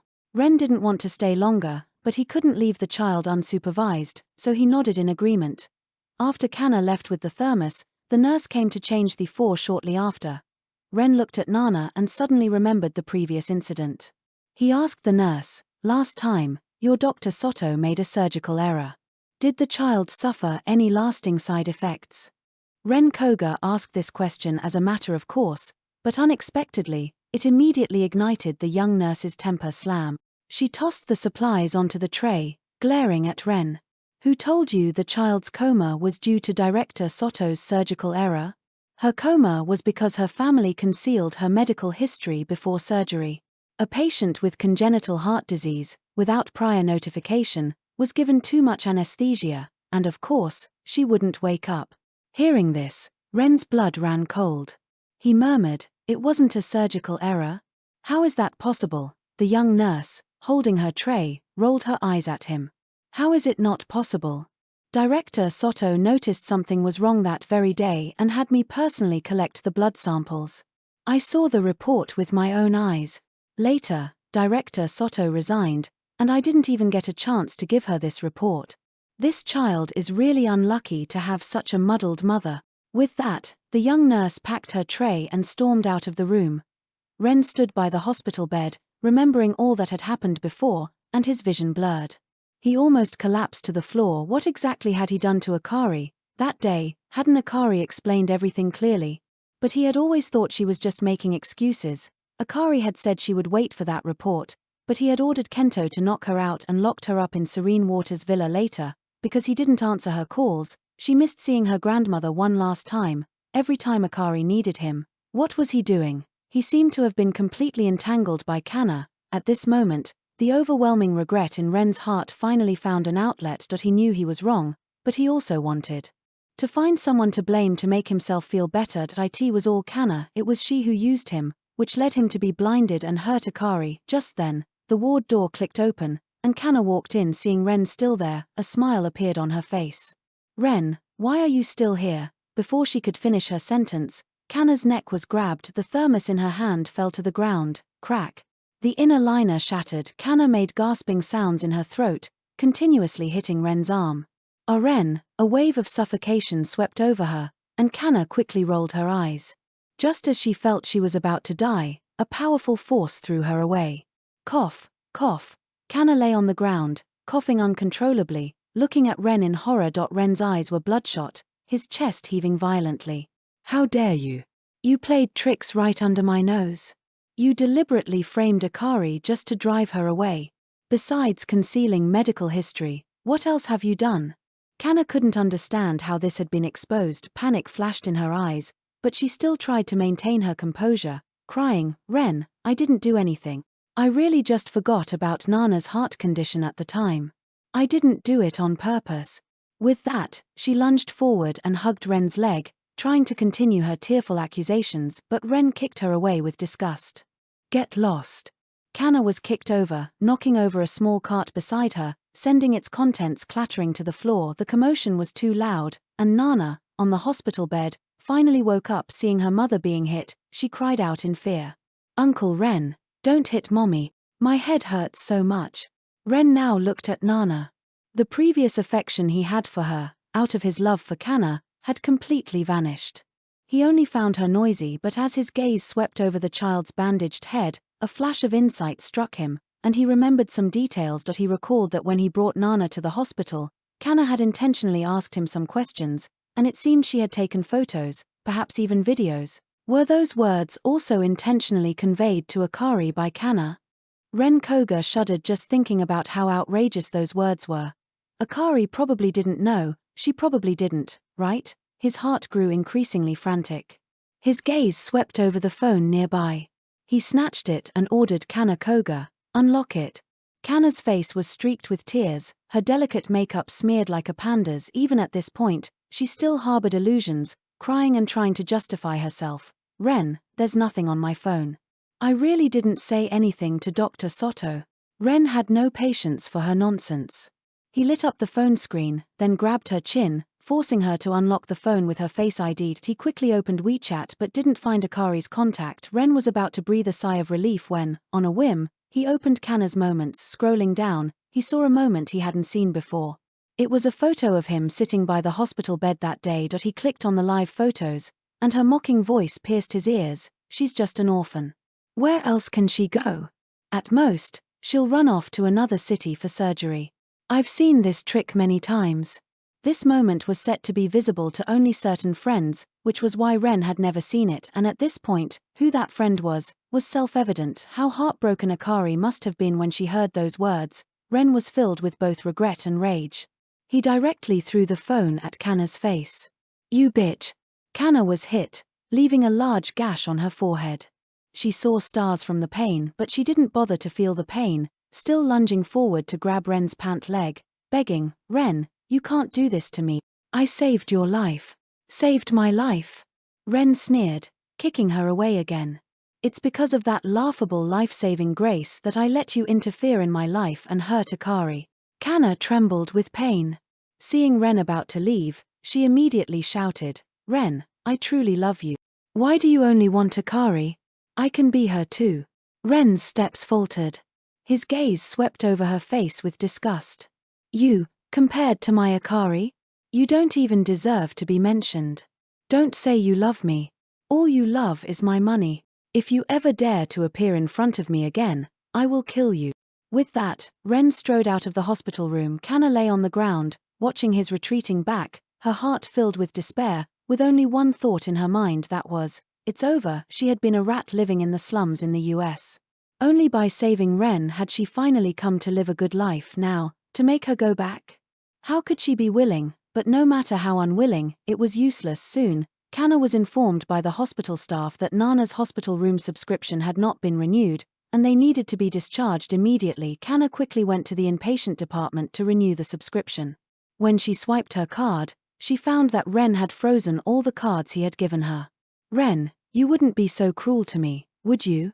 Kana was terrified.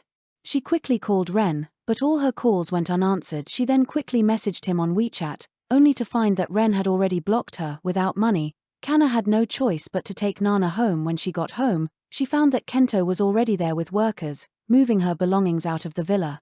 She quickly went to stop them. "No, you can't move my things." Kento stood aside, pushing up his glasses, and said coldly, "Ms. Liang, please stop causing trouble. The house was lent to you temporarily by Mr. Koga. Now he's taking it back. You can't just refuse to leave." Kana Koga unwillingly retorted, "But I've lived here for so long. You have to give me some time to find a place. None of your belongings will be missing." "It's best to be sensible," Kento said, unmoved. The workers quickly emptied the house and drove Kana and her daughter out of the complex. Kana wasn't giving up and tried to re-enter, but the complex's security guards weren't to be trifled with. They came out with stun batons to drive her away. "Get out. If you keep causing trouble here, don't blame me for taking action." The security guards were burly, and Kana was scared. She could only leave with her luggage and daughter. Without money, Kana couldn't find a place to live. She was forced to wander the streets with her daughter, eventually finding refuge under a bridge. They endured until morning, but Nana suddenly developed a high fever. Kana felt her daughter's burning forehead and finally panicked. "Nana, don't scare mommy." She then rushed her daughter to the hospital, only to be told that Nana had myocarditis, and her congenital heart disease had worsened. The doctor sternly said she must be hospitalized immediately. To recover fully, she'll need a heart transplant, which will cost 500,000 yen in treatment fees. Kana was completely stunned. She was penniless now. Where would she get 500,000 yen? "Doctor, please treat my daughter first. I'll raise the money quickly," Kana said urgently. The doctor sighed helplessly. "All right, we'll agree for now, but you need to gather the funds as soon as possible." Kana's plea was pitiful, and the hospital temporarily agreed. She immediately went to the outside of Ren Koga's company, hoping to appeal to him. She knelt downstairs, disheveled, crying profusely. "Ren, I was really wrong. Please save Nana. My daughter and I saved your life." She screamed hysterically again and again, but Ren never showed up. Finally, the security guards rushed out and threw her out of the company. Kana lay on the side of the road, completely undignified, crying uncontrollably, but it was to no avail. Having nowhere else to turn, Kana could only look for work. However, her education was insufficient, and she had little work experience. To earn money quickly, she had no choice but to enter some morally ambiguous industries. She began working as a hostess at a nightclub, but the money she earned each day was barely enough to buy Nana's daily medication. She had no idea how long it would take to save 500,000 yen. As she knelt over the toilet, vomiting uncontrollably, Kana felt the burning in her stomach and finally shed tears of regret. At this moment, she experienced a taste worse than death. After leaving the hospital, Ren Koga immediately booked a flight to Osaka. He wanted to find Akari Sato immediately to explain everything. He knew he was terribly wrong, and even if he had to kneel to beg her back, he wanted to try. This time, Ren was even more prepared. He even had Kento find Hayato Muto's exact address, but when he arrived at the military family compound and asked Hayato's neighbors, they told him, "Oh, you mean the Mutos? They're away on a mission. Mr. Muto's wife is really good. She's a doctor and joined him as a military doctor. Unlike us military wives who just stay behind," the neighbor said enviously. Ren hadn't expected to miss them, but he still didn't want to give up. He quickly asked, "Do you know where they went for their mission?" The military wife waved her hand. "Those are classified missions. How would we know?" With that, the person left, leaving Ren standing frozen in place for a long time. Akari, during this period, had followed Hayato to many places, saving many lives. Their final destination was Xinjiang, where the number of casualties at the field hospital surged due to the threat of terrorists. After joining the 2nd Military District Hospital, Akari performed surgeries almost every day. Hayato was busy carrying out missions. Although the couple didn't see each other often, when they had time, they would exchange messages on WeChat to assure each other of their safety. During those busy days, Akari felt a deeper connection forming between her and Hayato. That feeling was more profound than intimacy and more wonderful than romantic love. One day, after coming out of the operating room, Akari Sato suddenly received a call from Tokyo. "Hello, is this Ms. Sato? This is Watson Private Hospital." A hurried voice came from the other end of the line. "Ms. Mieko Oda is in critical condition. She wishes to see you. Please come as soon as possible." The person's tone was serious. Akari fumbled to pick up her phone, quickly saying, "I'll be there as soon as possible. Please do your best to save her. You must wait for me." By the end, Akari's voice was tearful. Mieko Oda was Grandma Koga's given name. How could Grandma suddenly be in critical condition? A familiar roar seemed to echo in her ears again. Akari wiped her blurry eyes, quickly went to her supervisor's office to request leave, and then booked a flight back to Tokyo. Throughout the journey, even though she was exhausted, Akari couldn't sleep. Her heart was suspended, filled with anxiety, fearing that she wouldn't see Grandma Koga one last time. Her grandmother's passing had left her with regret, and she only feared that Grandma Koga would suffer the same fate. Those were the two elders in this world who loved her the most. After landing, Akari hailed a taxi and rushed to the hospital. She rushed all the way, and upon arriving at the VIP ward door, she didn't waste a moment, bursting in. "Grandma!" Rushing to the bedside, Akari's eyes were bloodshot, but the next second, she froze. Grandma Koga was leaning against the bed, energetically playing a match-3 game, her face flushed and healthy, looking nothing like a patient. "Akari's back." Seeing Akari, Grandma Koga smiled, put down her phone, and waved at her. Akari walked over dazedly, sat by the bed, and after carefully examining Grandma Koga, she finally breathed a sigh of relief. "So you're fine." At this moment, although she knew she had been tricked, Akari felt nothing but relief. She would rather be played with by Grandma Koga a few times than truly experience the death of a loved one again. That kind of pain was a pervasive dampness that lasted a lifetime, stifling one's mouth and nose and making it impossible to breathe whenever remembered. The heavy feeling that had lingered in her heart on the return journey lifted, and Akari felt much lighter. She looked at Grandma Koga helplessly. "Grandma, you can tell me anything directly. Why did you have to scare me like that? When I heard you were in critical condition, I was scared to death." Grandma Koga looked at the dark circles under Akari's eyes and guiltily stroked her hand. "Did coming back wear you out?" "But Grandma had no choice. If I didn't call you this time, would I never see you again?" Hearing Grandma Koga say this, Akari lowered her head. She had changed her phone number and cut off all previous contacts, but for Grandma Koga, doing this had indeed hurt the old lady's heart. Yet, Grandma Koga was Ren Koga's grandmother, and she truly didn't know how to face her anymore. Her nose tingled painfully. Akari sniffed, and muffledly said, "I'm sorry, Grandma." After a soft sigh, a warm hand rested on Akari's head. "Silly girl, why are you apologizing to me? Grandma knows that rotten kid Ren hurt your heart," Grandma Koga said with affection. "You're not wrong, he just wasn't fortunate enough. But Grandma wants you to know, you're not an outsider to Grandma. Even if you don't become my granddaughter-in-law, you're still my granddaughter." Hearing these words, Akari could no longer hold back and burst into tears, hugging Grandma Koga. Hadn't she also long regarded Grandma Koga as her own grandmother? How could she bear to give up this kinship? Grandma Koga hugged Akari, patting her back soothingly. After Akari's emotions stabilized, Grandma Koga asked, "Is your husband good to you?" Akari wasn't surprised that Grandma Koga had investigated Hayato Muto. She nodded. "He's a very good person, and he treats me very well." Grandma Koga saw through Akari's thoughts and asked with a smile, "Do you like him?" Akari blushed a little, but still nodded seriously. "I do." Grandma Koga looked at her lovingly, stroking her face. "As long as you like him, he's the best. Grandma wants to attend the wedding too." Akari's eyes welled up. She nodded vigorously. "Okay." The atmosphere was warm and peaceful.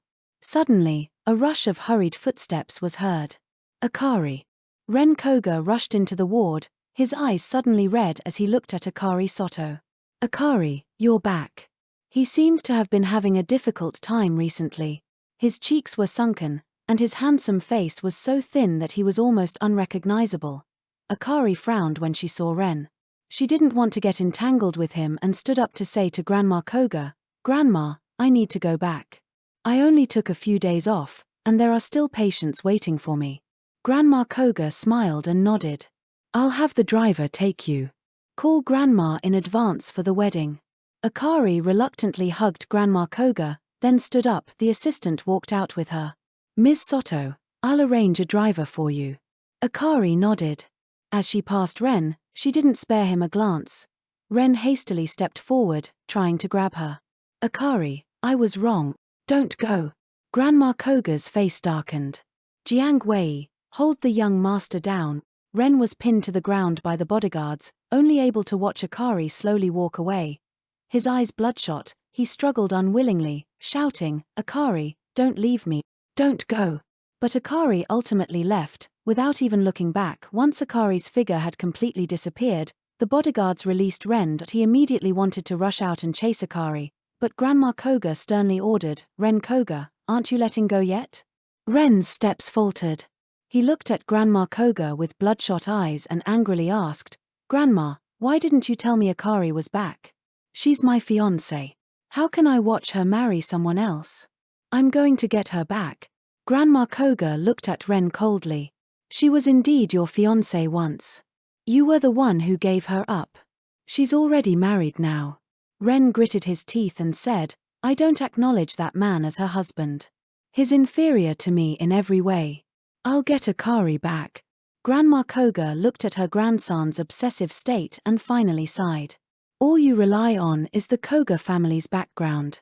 But let me tell you, that Hayato Muto, his family background is no worse than yours. That's the grandson of the old commander-in-chief. His uncle is the chairman of the Kyo group.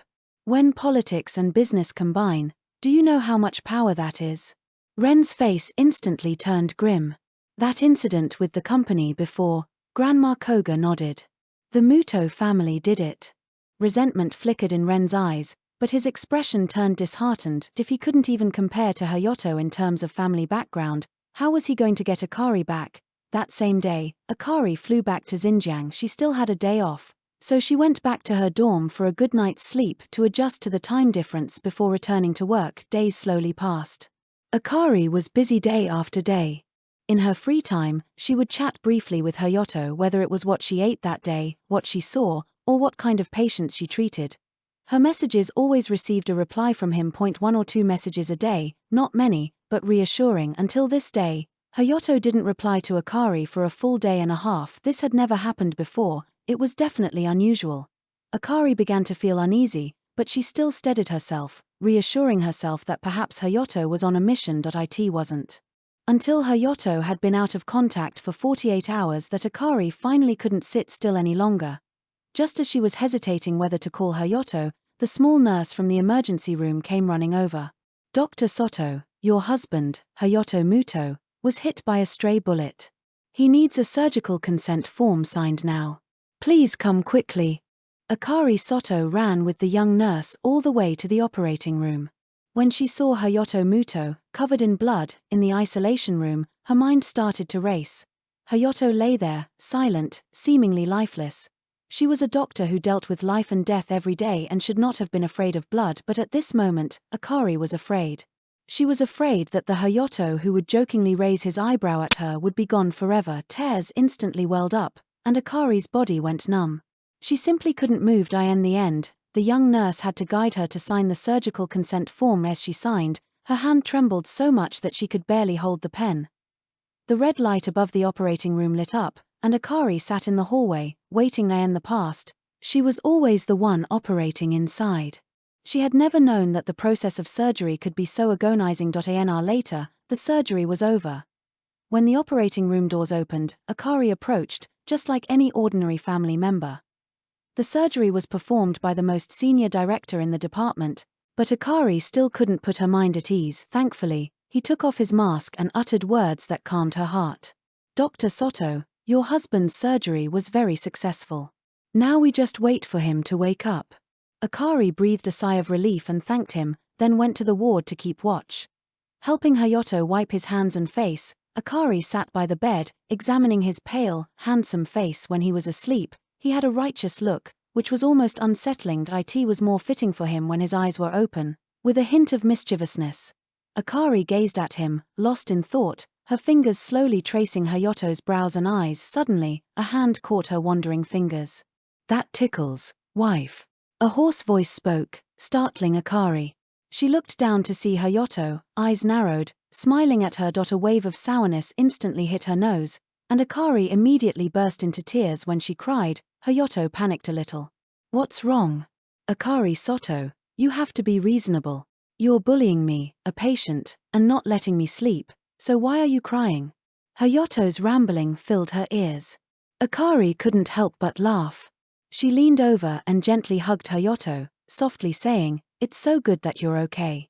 Hearing this, Hayato's heart softened. He soothingly stroked her hair. "All right, your husband here is blessed with good fortune. I'm not going to die. You're not allowed to cry. I haven't been killed by a stray bullet yet, but I'll die of heartache first." Akari heard his talk of death and pulled away from his embrace, pushing his shoulder. "Don't say such unlucky things." Hayato frowned, then suddenly hissed. Akari immediately tensed up, quickly getting up to check on him. What's wrong? Did I hit your wound? To her surprise, Hayato's expression changed the next second, and he smiled with a mischievous grin. I was just kidding. Akari was practically scared to death by him. She glared at him, about to leave. Hayato quickly grabbed her hand, shaking it as he admitted his mistake. I was wrong. Let's not fuss anymore, okay? Akari was shaken so much by him that her whole body trembled. She couldn't keep a serious face. After a brief show of modesty, she sat down on the edge of the bed looking at Hayato. She spoke seriously again. Comrade Muto, whether you're on a mission or doing anything else in the future, I hope you can pay attention to safety. As your wife, I'm truly worried about you. I know you have the greater family of our country in your heart, and you face self-sacrifice for the nation without fear. But sometimes, I still hope you can have more fear and less fearlessness, because you also have our small family. Akari spoke these words softly and slowly, seemingly without much force, yet they wrapped around Hayato's heart like threads. He stared at her, then suddenly shouted loudly, "Report." Akari was startled by him. What for? Hayato leaned in, smiling. Request for a kiss. Akari's face turned completely red. She leaned back. Not approved, For the next week, Hayato Muto lived a very comfortable life. Having his own wife as his attending physician meant he could cuddle with her every day and admire her professional demeanor at work. Life couldn't be better. He would often stroke his chin thoughtfully, feeling that he had gotten injured a little too late. This day, after his usual rounds, Akari Sato pushed open the ward door and saw Hayato looking at her with sparkling eyes, like a large dog waiting for its owner's affection. She walked closer to the bed and looked at him helplessly. What is it? Hayato raised an eyebrow and pointed to his lips. You haven't given me my morning kiss yet. Akari couldn't stand this man's teasing. She said sternly, I'm working right now. Lift your shirt, I need to change your dressing. Hayato muttered, heartless woman, but didn't continue to tease her. He cooperated by lifting his shirt. Akari swiftly changed the dressing. She looked up and saw the man still staring at her with a resentful expression.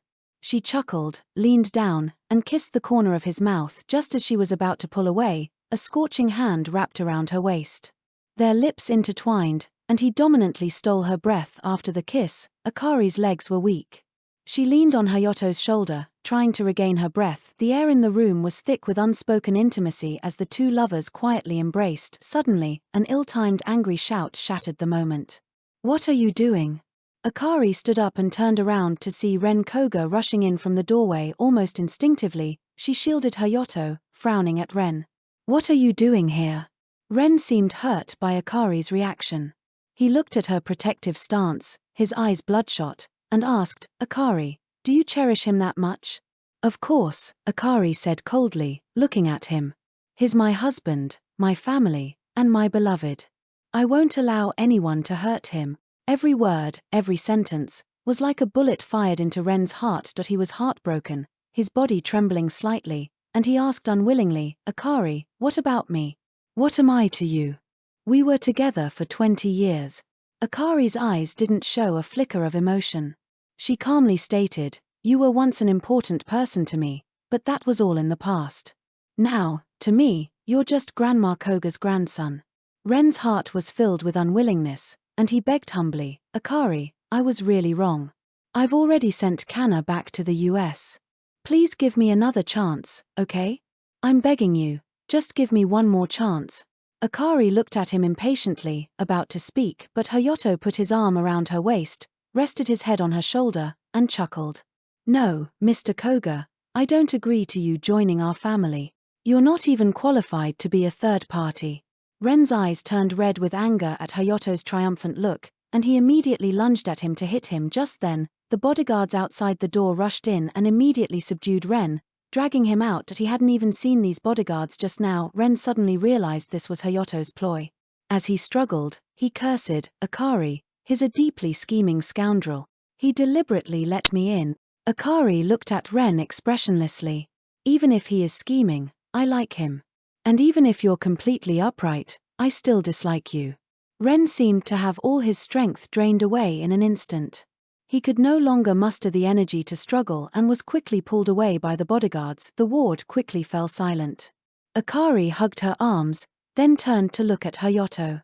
Was that intentional?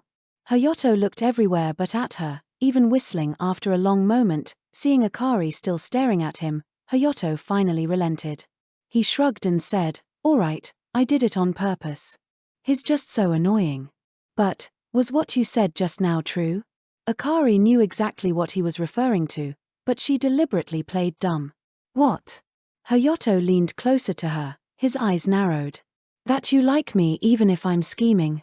Akari chuckled. "False. Chimph, I don't believe you." "Then tell me something true." Akari looked into Hayato's eyes and softly said, "After you're discharged, come meet my parents with me." After his discharge from the hospital, Akari Sato took Hayato Muto back to Tokyo. Akari's parents were buried in Amar Cemetery. To reach the cemetery, one could take a cable car directly or climb the stone steps. The weather was good that day, and Akari was in a pleasant mood. She suddenly had an idea. "Why don't we climb up?" Hayato raised an eyebrow. "Whatever my wife wants." Hand in hand, they began to climb the stone steps together. Chatting about childhood memories and breathing in the fresh air, Akari hadn't felt so relaxed in a long time. Hayato watched her dotingly from the side, constantly anticipating Akari getting carried away and stumbling. After 40 minutes of climbing, they reached the summit, and the cemetery gates appeared before them. Akari stood there, examining the entrance for a moment, then took Hayato's hand and slowly walked forward. It had been a long time since she had visited her parents' graves, and Akari thought she might not find them, but sometimes, as if guided by something unseen, she wandered aimlessly and quickly found her parents' tombstone. It had rained a few days ago, and the photos on the tombstone were hazy. Just as Akari reached out to wipe the dirt from the photos, the person beside her had already knelt down, patiently wiping the photos clean with his hand. Akari's heart melted. She knelt before her parents' tombstone, her eyes red, and said with a smile, "Dad, Mom, I've brought your son-in-law. I remember, Dad, you used to say you liked straightforward military men the most. He's a soldier. You must be more than satisfied with this son-in-law, right?" Hayato knelt beside Akari, seeing her smiling lips but tearful eyes, and his heart ached. He was wearing a formal, custom-tailored suit today, but he didn't care about getting his clothes dirty.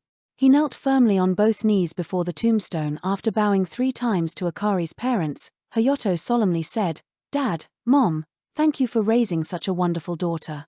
It is my fortune to be able to marry Akari. Promises are the cheapest, so I won't make any. I will only act. I will give my all and do my utmost to treat Akari well. Please entrust your daughter to me, both of you."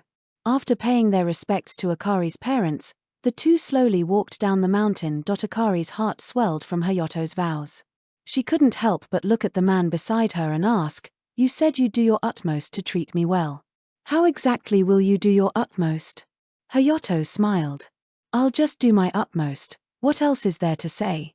You'll find out later." Akari seemed to feel that her question was a bit silly.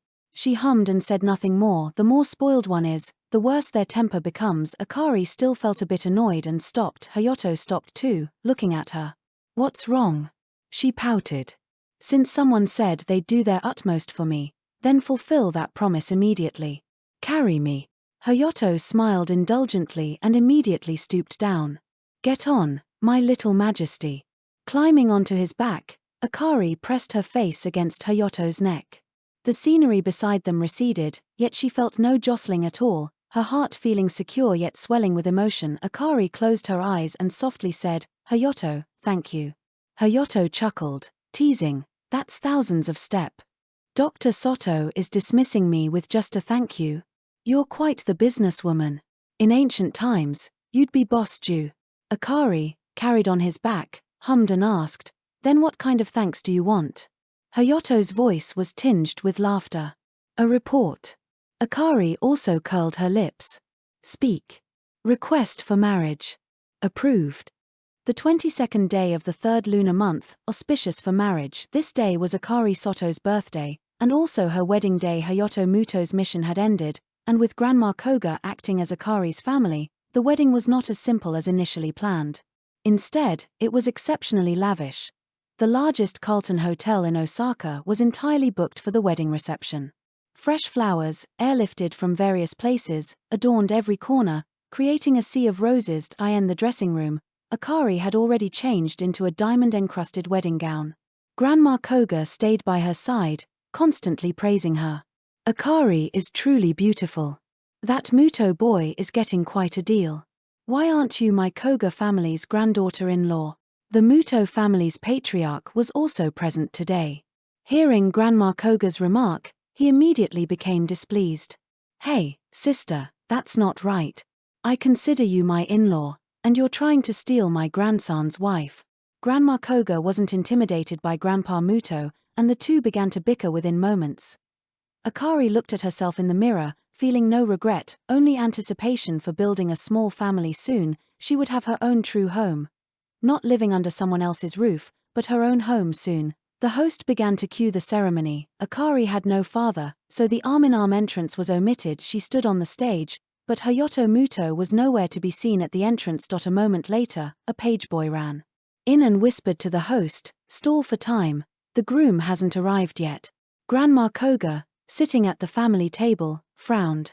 A wedding is a big event, and he's not even on time? Is this the Muto family's upbringing? Grandpa Muto leaned on his cane, bowing his head, not daring to retort. In his heart, he cursed, that little rascal Hayato is really making his grandfather lose face. The guests at the wedding had noticed something was amiss and began to whisper, the venue becoming chaotic throughout it all. The only one remaining calm, as always, was Akari on stage. Suddenly, the main doors opened, but it wasn't Hayato who walked in. It was Ren Koga. He had deliberately styled his hair today and wore a custom-tailored suit, looking like a groom himself. "Akari, that Hayato is late even for his own wedding. It shows he doesn't truly care about you." He extended his hand towards Akari. "Don't marry him. Come with me." This was clearly an attempt to snatch the bride, and the guests erupted in an uproar. Grandpa Muto was so angry he stood up. "You little rascal. Trying to snatch the bride from my grandson? Muto Wen, Muto Wu, quickly help your cousin get this man out of here." Two tall boys immediately went forward, twisted Ren's arms behind his back, and began to drag him out. Ren panicked, struggling and shouting to Akari, "Akari, believe me, I truly love you. I'll treat you well from now on. I'll change all my past mistakes. Please believe me, okay?" Akari finally granted him a glance, but she said calmly, "Mr. Koga, my husband once said that promises are the cheapest. So, don't just speak, act. Give your all, and use all your strength to treat someone well. That is love. You've done nothing. How can you claim to love me?" Ren gritted his teeth, his eyes full of resentment, and loudly retorted, "Then what about Hayato Muto? What has he done that can be called loving you?" Akari didn't bother to respond, but then, a voice suddenly rang out. "Oh, well, I've brought the evidence of my love." Akari looked up and saw Hayato Muto standing there in a white suit. His styling today was meticulous. His hair was combed back, revealing his handsome features, and his alluring eyes shimmered. Hayato walked quickly to Akari, holding a document, and said softly, "Did you wait long? My beautiful bride." Akari chuckled. "I wasn't impatient, but the guests are waiting for the chopsticks to be distributed. No one wants to hear our declarations of love. All right, then I'll have to speed up the ceremony." Hayato gave a helpless smile, handed her the document, and said solemnly to Akari, "I know you once spent your youth accompanying a man as he grew up, only to gain nothing in return. It was a waste of your youth. When the snow fell, you ended your last relationship. Today, you are entrusting yourself to me again. Your entire life is a huge gamble, and I don't want you to lose. I don't like promises, so this is my utmost effort. Akari took the document, opened it, and slowly widened her eyes. Hayato patiently explained, "I've already investigated your parents' accident from back then. Your uncle and aunt are directly involved. This evidence has already been submitted to the judiciary. By now, they should be in prison uniforms." Akari covered her mouth, looking at Hayato in disbelief, tears welling up in her beautiful eyes. The next second, she suddenly hugged him. Hayato seemed to be smiling, his chest gently trembling. He leaned close to her ear and asked, "That day you asked me what doing my utmost for you meant. This is my answer. Are you satisfied, wife? Akari was completely speechless. She could only nod frantically. At the same time, what she was screaming in her heart was, I love you.